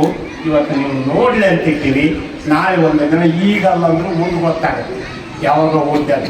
ಒಂದು ತಕ್ಷಣ ಅವರು ಹೇಳಿದರು, ಇಲ್ಲೇ ಇನ್ನೊಬ್ರು ನೆನಪು ಮಾಡಿ ಹೇಳಿದ್ರು, ಯಾರು ನಾನು ನೆನಪು ಮಾಡಿಲ್ಲ. ಆವ ಕಾಯಕವಾದರು ಅಂತ ಒಂದೇ ವಚನ ಅದು. ಆವ ಕಾಯಕವಾದರೂ ಸ್ವಕಾಯಕವ ಮಾಡಿ, ಯಾವ ಕಾಯಕನಾದರೂ ಮಾಡುವಂತ ಹೇಳಿದವು ಮಾಡಿದ ಕೆಲಸ ಏನು? ಕುದುರೆಗೆ ಹುಲ್ಲು ತರೋ ಕೆಲಸ ಅವ ಮಾಡಿದ್ದೇನು? ಕುದುರೆಗೆ ನಿತ್ಯ ಹುಲ್ಲು ತರ್ತಿದ್ದ. ಹುಲ್ಲು ತರುವ ಒಬ್ಬ ಬರೆದು ವಚನ ಇದು. ಆವ ಕಾಯಕವಾದರೂ ಸ್ವಕಾಯಕವ ಮಾಡಿಕೊಂಡು, ನಿನ್ನದಾಗಿ ಮಾಡಿಕೋ, ಅದನ್ನ ಮಾಡಿಕೊಂಡು ನಂತರ ನೀನು ಕೆಲಸ ಮಾಡು ಅಷ್ಟೇ. ರೋಗ ಬಂದರ ನರಳು, ನೀವು ಹೇಳೋದ ಬೇಡ, ನೀವನ್ನೇ ಹೇಳುತ್ತೇನೆ. ಜ್ವರ ನೋಡೋಣಾಕ ಹೂ ಯೋ ಯಪ್ಪ ಅಂತಿದಲ್ಲ, ನೆರಳು ಅಂತಾರ. ಯಾಕಂದ್ರೆ ರೋಗ ಬಂದತಿ ನೆರಳು. ಅದಕ್ಕೆ ಜೀವ ಹೋದರೆ ಸಾಯಿ. ಜೀವ ಹೋದಾಗ ನೀ ಯಾರನ್ನು ಕೇಳಿ ಏನು ಮಾಡ? ಜೀವ ಹೋದರೆ ಸಾಯಿ. ಇದಕ್ಕೆ ಆ ದೇವರ ಹಂಗೇಕೆ? ಯೋ ದೇವರೇ ನಾನು ಉಳಿಸಂತ ಮತ್ತೆ ಯಾಕೆ ಕೇಳಕ್ ಹೋಗ್ತಿದಿ? ಇಲ್ಲ, ಇಷ್ಟು ಕಠೋರವಾಗಿ ತಮ್ಮನ್ನು ತಾವು ನಂಬಿ ಬದುಕಿದವರು ವಚನಕಾರ. ಅದ್ರಾಗ ಹೆಣ್ಮಕ್ಳು ಇದ್ರು ಗೊತ್ತಿರಲಿ. ಇಲ್ಲಿ ಸ್ತ್ರೀ ಪಾತ್ರನ ಭಾಳ ಮಾಡ್ಯಾರ. ಇದ್ರಾಗ ಸತ್ಯಕ್ಕ 5 ಕಿಲಕ್ಕ ಮಾವ ಬಿಡ ಇಲ್ಲೊಂದು 10 ರೂಪಾಯಿ ಚಿಲ್ಲರ ಹೊಂದಿದ್ರು. ಆಕೆ ಹಾಗೆ ಕಸ ಗುಡಿಸ್ತಿದ್ಲು. ನಾ ಯಾರ ಎದ್ದು ಬಂದು ತಗೋಬೋದು ಅಂತ ನೋಡಿದೆ. ನೀವು ಎದ್ದು ಬರಲಿಲ್ಲ ಅಂತ ಒಂದು ಅನ್ಸೋದು. ಯಾಕಂದ್ರೆ ಕರ್ನಾಟಕದ ಕಣ್ಣು ಕಾಣುವ ರೊಕ್ಕ ಅದಾವ ಅಂತೇಳಿ. ನಮಗೆ ರೊಕ್ಕ ಕಾಣಿದ್ರೆ ಕಣ್ಣ ಮುಚ್ಚೋಕಾವು. ಇಲ್ಲ ಅವ್ರ ಮುಚ್ಚಿ ನಾವು ರೊಕ್ಕ ತಗೊಂಡಿದ್ವಿ. ಅದಕ್ಕೆ ನಿನಗೆ ಹೇಳ್ಬೇಕಾದ್ರೆ ಒಂದೇ ಹೇಳ್ತೇನೆ. ನಾವು ಮುಂಬೈಗೆ ಹೊಂಟಿದ್ದೆ. ಇಲ್ಲೇ ಹುಬ್ಬಳ್ಳಿ ಬಸ್ ಸ್ಟ್ಯಾಂಡ್ ಬಸ್ ಹತ್ತಿದ ಸಂದರ್ಭದಾಗ ಸಾಲು ಹಿಡಿದು ನಿಂತಿದ್ರು. ನಿಂತು ಹೊತ್ತಾಗ ಸೀಟ್ ಇರಲಿಲ್ಲ. ನಾನು ನಿಂತೆ. ಏಕ್ ನಿಂತಾರ ಮುಂದಕ್ಕೆ ಸರಿದೆ ಅಂತೆ, ನೀವು ಹೋಗ್ಬರ್ರಿ ಅಂದ್ರೆ. ಅರೆ ಆಯ್ತಂತ ಹಿಂಗೆ ಹೋದ್ರು, ಮತ್ತೊಬ್ರು ಹೋದ್ರು, ಮುಂದಕ್ಕೆ ಸರಿ ಅವನೇನಂದ್ರು, ನೀವು ಹೋಗ್ಬರ್ರಿ ಅಂತ. ಯಾಕಂತ ಕೇಳಿದ್ರೆ ಹಿಂದಗಡೆ ಗೊತ್ತಾಯ್ತು, ಯಾರೋ ಒಂದು ನೋಟ್ ಬಿದ್ದತ್ತೆ ಅಲ್ಲಿ 100. ಅವ ಕಾಲು ಇಟ್ಕೊಂಡಿ ಅಂತ. ಅದ್ರ ಮೇಲೆ ಎಲ್ಲರಿಗೂ ಹೋಗಂದು ಎಲ್ಲರೂ ಹೋಗಿದ್ದು ಆ ನೋಟ್ ತಗೊಳ. ಇದು ನಮ್ಮ ವ್ಯವಸ್ಥೆ. ಇಲ್ಲಿ ರೊಕ್ಕ ಬಿದ್ದರೆ ಅದನ್ನ ಮುಟ್ಟಬಾರದು ಅನ್ನೋದನ್ನ ಬದುಕಿದವರು ಶರಣೆಯರು. ನಿಮ್ಗೆ ಗೊತ್ತಿರಲಿ, ಆಗ ಅವರು ಹೇಳಿದ್ರು, ಹೆಣ್ಣು ಗಂಡು ಅಂತ ಭೇದಿಲ್ಲ. ಇವತ್ತು ಬಹಳ ಧರ್ಮಗಳಲ್ಲಿ ಇದೈತಿ. ಒಂದೇ ದೇವರಂತ ನಂಬಿದ ಒಂದು ಸಮುದಾಯ ಇವತ್ತು ಸುಮಶಾನದವರೆಗೆ ಹೆಣ್ಮಕ್ಳು ಹೋಗುವುದಿಲ್ಲ. ಅವ್ರು ಹೋಗಕ್ಕೆ ಬರ್ತದಲ್ಲಿ ನಿಮ್ಮನ್ನೂ ಬಿಟ್ಟಿಲ್ಲ. ಗುಡಿಯಾಗ ನಿಮ್ಮದೇ ಬಿಡ್ತಾರೆ. ನಿನ್ನೆಲ್ಲ ನಾನು ಸ್ವಂತೂರಿಗೆ ಹೋದಾಗ ನನ್ನ ಜೊತೆಗೆ ಹೆಣ್ಮಕ್ಳು ಇದ್ರು. ಬರ್ತಾರೆ ಇಲ್ಲ ನೋಡ್ಬೇಕಂದ ನಾನು. ಕುಮಾರಸ್ವಾಮಿ ದೇವಸ್ಥಾನ ನಡ್ರಿ ಅಂದರು. ನಾವು ಹೋಗೋದು ಕಡಿಮೆ. ಸುಮ್ಮನೆ ನಾವು ಕರ್ಕೊಂಡು ಹೋಗಿರೋದ್ರೆ ಇನ್ನು ನಾನು ನಡ್ಕೊಂಡು ಬರ್ಬೇಕಾದಿತ್ತು ಅಂತ ಹೋಗಿನಿ. ಅದ ಬಸ್ನಾಗ ಇದ್ದಿದ್ದು. ಹಾಗೆ ಹೆಣ್ಮಕ್ಳು ಇದ್ರು. ಇವ್ರು ಹೋಗ್ತಾರೆ ಎಲ್ಲ ನೋಡು. ನನಗೆ ಹೋದ್ರು, ಒಳಗೆ ಬಂದರು. ಇಲ್ರಿ ಅವ್ರು ಹಿಂದೂ ಮಾಡಿದ್ರು. ಹೆಣ್ಮಕ್ಳು ಇದೀವಿ ನಾವು, ಹೋಗೋಣ ಬೇಡ.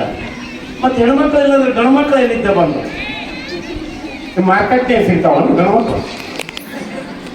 ಅದೇ ಹೆಣ್ಮಕ್ಳಿಗೆ ಇಲ್ಲ ಅಂದ್ರೆ ಗಂಡ್ಮಕ್ಳು ಏನು ಬಜಾರ್ದಾಗ ಹಚ್ಚಿದ್ವಲ್ಲ, ತಗೊಳ್ಳಿ ಇದೊಂದು ಗಂಡು ಬೇಕಾದ್ರೆ ನಿಮಗೆ ಎಷ್ಟು ರೊಕ್ಕ ಅಂತ.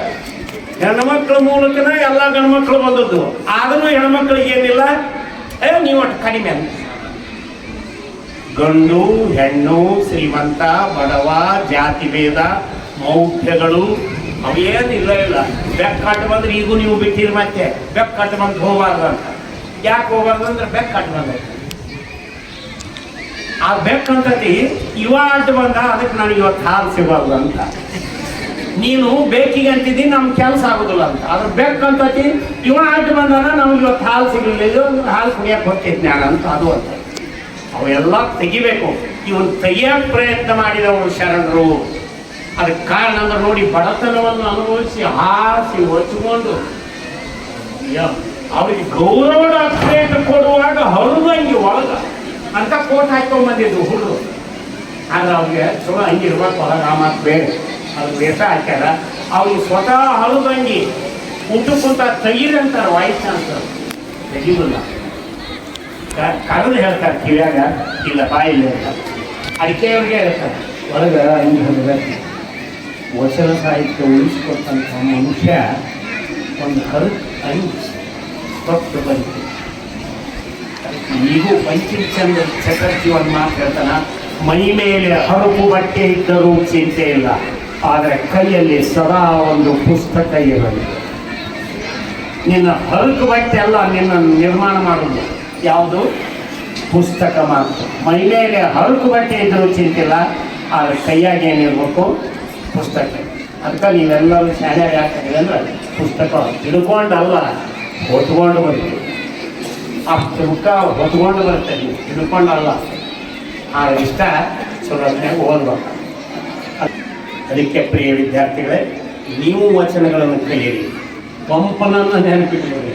ಇದು ವಿಶೇಷ ಈ ಸಾಲಿದು. ಅಷ್ಟು ಹುಡುಗರು ಇವತ್ತು ವಚನ ಹೇಳ್ಯಾರ. ಎಷ್ಟು ಮಂದಿ ನೀವು ವಚನ ಹೇಳ್ತೀರಿ?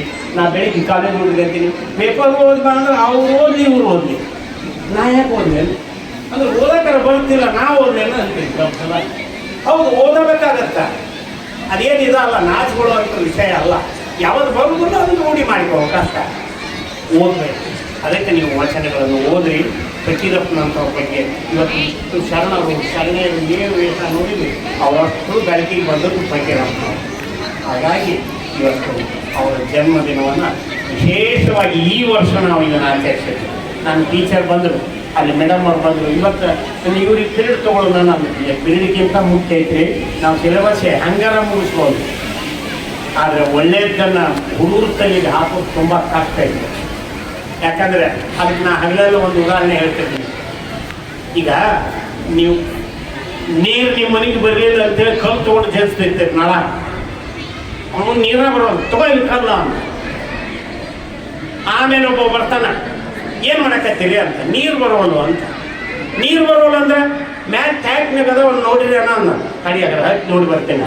ಹೋಗಿ ಹತ್ತಿ ನೋಡ್ತಾರೆ, ಟ್ಯಾಂಕ್ನಾಗ ನೀರಿಲ್ಲ. ಟ್ಯಾಂಕ್ನಾಗ ನೀರಿದ್ರೆ ನಾಳ್ದಾಗ ಬರ್ತಾವೆ. ನೀವು ಜಜ್ಜಕತ್ತಿದ್ದೆಲ್ಲೇ ನಾಳನ ನೀರಿರ್ಬೇಕಾದದ್ದೆಲ್ಲೇ ಟ್ಯಾಂಕ್ನಾಗ. ಹಂಗೆ ಟೀಚರ್ಸ್ ತಲೆ ಅಂದ್ರೆ ಟ್ಯಾಂಕು, ನೀವು ನಳ ನಿಮ್ಮನ್ನ ಜಜ್ಜೆ ಏನು ಮಾಡೋದು? ಮೊದಲು ನಮ್ಮ ಟ್ಯಾಂಕ್ ಫುಲ್ ಇರ್ಬೇಕು. ನಮ್ಮ ಟ್ಯಾಂಕ್ ಫುಲ್ ಇದ್ರೆ ನೀವು ನಳ ಸಿಗುವಂತ ಇಲ್ಲ ಅಂದ್ರೆ ನಾವು ಭಾಳ ಮಂದಿ ನಳನ ಜಜ್ಜು. ಆಗ ಇದು ಆಚೆ ಕೊಳ್ಳಿದ್ರು ಬರ್ಬೇಕು, ಈಚೆ ಕೊಳ್ಳಿದ್ರು ಬರ್ಬೇಕು. ಮೊದಲು ನಮ್ಮ ತಲೆ ಹೊಳಿಸ್ಬೇಕು. ನನ್ನ ತಲೆಯಾಗದವನು ವಿಚಾರ ಅದು ಇಂಟರ್ನೆಟ್ ಟ್ರಾನ್ಸ್ಫರ್ ಮಾಡಕ್ಕೆ ಬರುತ್ತೆ ಹುಡುಗರಿಗೆ. ಇರಲಿಲ್ಲ ಅಂದ್ರೆ ಬರುವುದಿಲ್ಲ. ಇದಕ್ಕೆ ನಮಗೊಂದು ಹಿನ್ನೆಲೆ ಐತಿ. ಇವತ್ತು ನೀವೆಲ್ಲರೂ ಇಷ್ಟು ಕುಂತದ್ದು ಮಳೆಯಾಗಿ ಕುಂತೀರಿ, ತೋರಿಸ್ಕೊಂಡಿರಿ. ಅದಕ್ಕೆ ನಿಮಗೆ ಧನ್ಯವಾದ. ಯಾಕಂದ್ರೆ ನಿಮ್ಮ ತಂದೆ ತಾಯಿ ಮಳೆಯಾಗನ ಊಟ ಮಾಡ್ತಾರ, ಹೊಲದಾಗನ ದುಡಿತಾರ. ಅದನ್ನ ನೆನಪು ಮಾಡಿಕೊಂಡು ಒಂದು ಸ್ವಲ್ಪ ಹನಿ ಬಿದ್ದರೆ ಏನು ಭಾಳ ಮಳೆ ಸ್ವಲ್ಪಕ್ಕೆ ಬಂದ್ರಿ, ಇರಲಿಲ್ಲ ಅಂದ್ರೆ ನಾನಾ ಅಲ್ಲಿ ಬರೋವಿದ್ದೆ. ನಿಮ್ಮ ಜೊತೆಗೆ ನಿಲ್ತೀನಿ. ಏನಾಗುತ್ತೆ? ತಲೆ ತೋರಿಸ್ಬೇಡ, ಏನೂ ಆಗೋದು. ಅವರೆಲ್ಲ ತಲೆ ತೋರಿಸ್ಕೊಂಡು ಬಟ್ಟೆ ಒದ್ದಿ ಮಾಡಿಕೊಂಡು ಮಣ್ಣಾಗ ಕೆಲಸ ಮಾಡ್ತಾರೆ.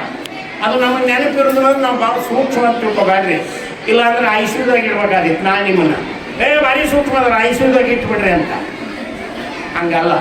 ಅದಕ್ಕೆ ನೀವೆಲ್ಲರೂ ಇವತ್ತು ಭಾಳ ತ್ರಾಸ ತಗೊಂಡಿರಿ. ಖರೇ ಸಾರ್ಥಕ ದಿನ ಇದು. ಇವತ್ತು ನಾನು ಇವ್ರಿಗೆ ಬಂದು ಕಳಿಸಿದ ಬಗ್ಗೆ ಒಂದು ಮಾತು ಹೇಳ್ಬೇಕು.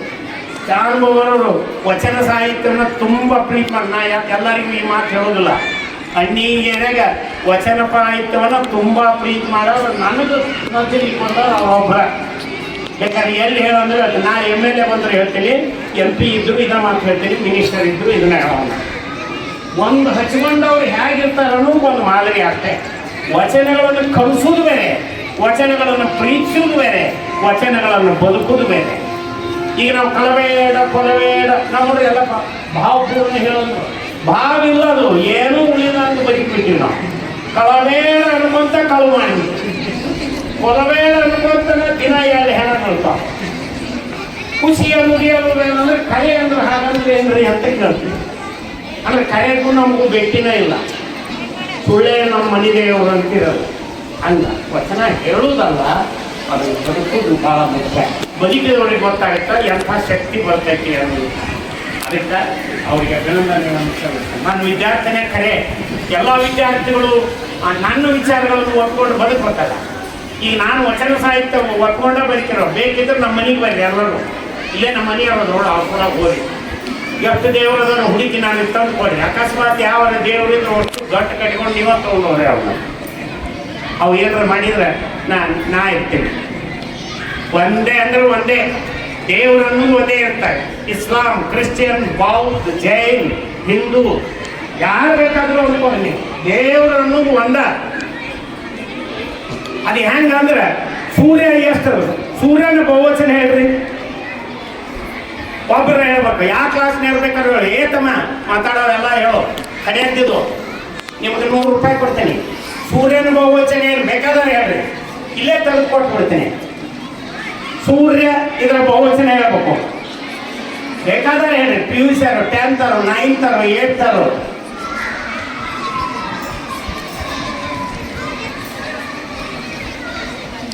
ಬರೋಲ್ಲ. ನೀವು ಗೊತ್ತಿಲ್ಲ ಅನ್ನೋದು ನನಗೂ ಗೊತ್ತೈತೆ. ಗೊತ್ತಿದ್ರೆ ಎದ್ದು ಹೇಳ್ಬೇಕು, 100 ರೂಪಾಯಿ ಸಿಗ್ತಾವ. ಸೂರ್ಯ ಬಹುವಚನ ಏನು?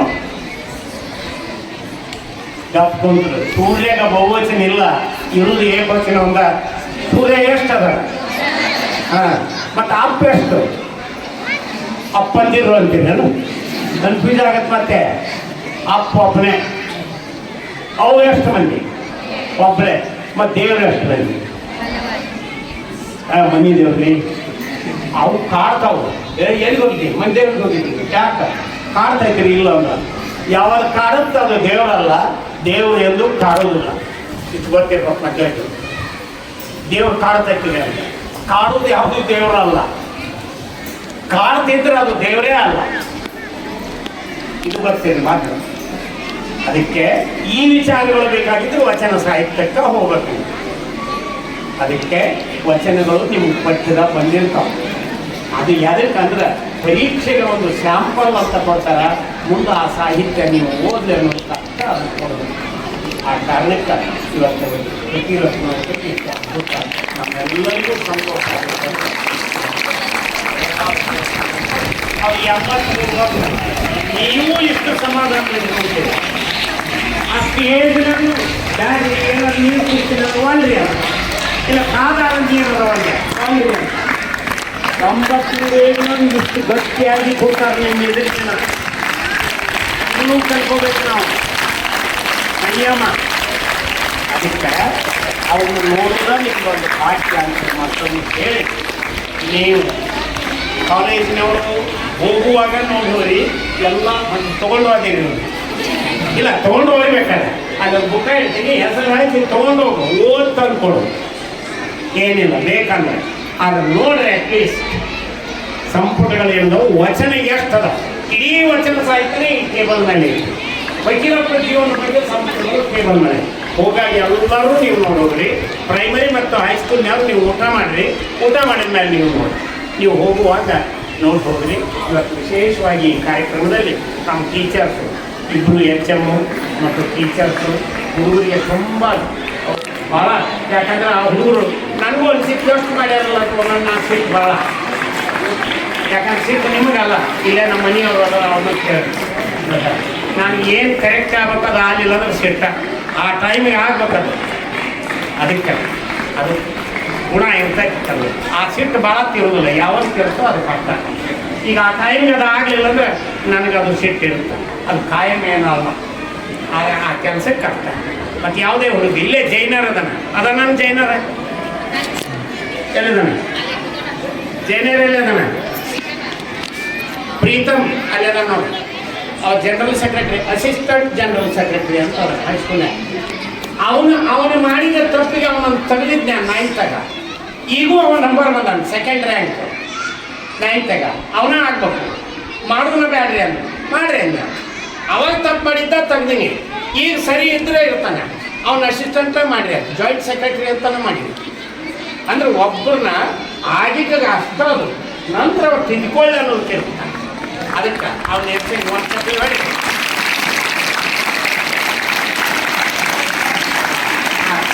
ಎಲ್ಲರಿಗೂ ಇಡೀ ಕಾರ್ಯಕ್ರಮದಲ್ಲಿ ಕೊಡ್ತೀರಿ.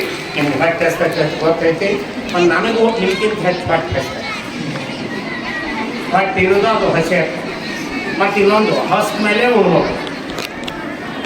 ಅದಕ್ಕೆ ಇಷ್ಟೊತ್ತನ್ನು ನೀವು ಶಾಂತ ರೀತಿಯಿಂದ ಕೊಡ್ತೀರಿ. ನಿಮ್ಮೆಲ್ಲರಿಗೂ ಧನ್ಯವಾದಗಳನ್ನು ಅರ್ಪಿಸಿ, ನಲ್ಲೂಡಿ ಸರಿಗೆ ಒಂದು ಜವಾಬ್ದಾರಿ ಅಂದರೆ ಇಲ್ಲೇ ಹೇಳ್ತೀನಿ. ನಿಮ್ಮ ಕಾಲೇಜ್ ನೋಡ್ರಿ ವಚನ ಪಂಪನ ಪದ್ಯ ನೀವು ಎಂದು ಹೇಳ್ತೀರಿ ಅದು ಕ್ಲಾಸ್ಗೆ ಬರ್ತೀನಿ.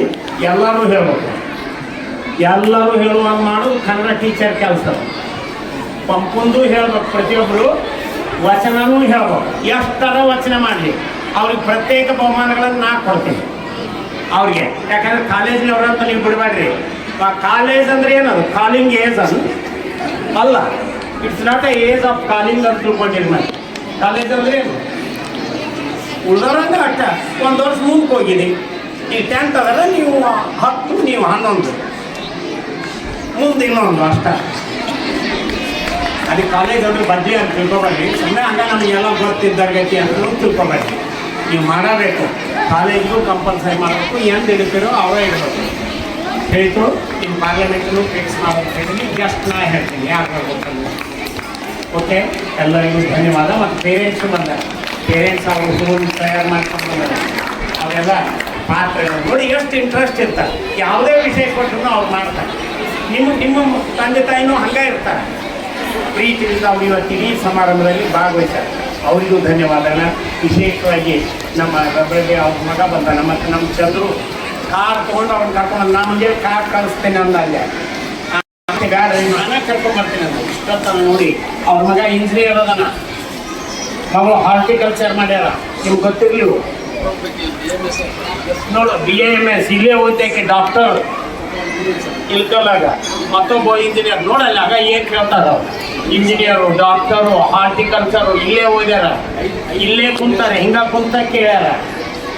ಅದಕ್ಕೆ ನೋಡಿ ಅವ್ರಿಗೆಲ್ಲರೂ ಅಭಿನಂದನೆಗಳು. ನಿಮಗೂ ಅಭಿನಂದನೆ. ಚಲೋ ಮಾಡಲಿ, ಇನ್ನೂ ಚಲೋ ಆಗಲಿ ಹೇಳೋದನ್ನು ಕೊಡಬೇಕು.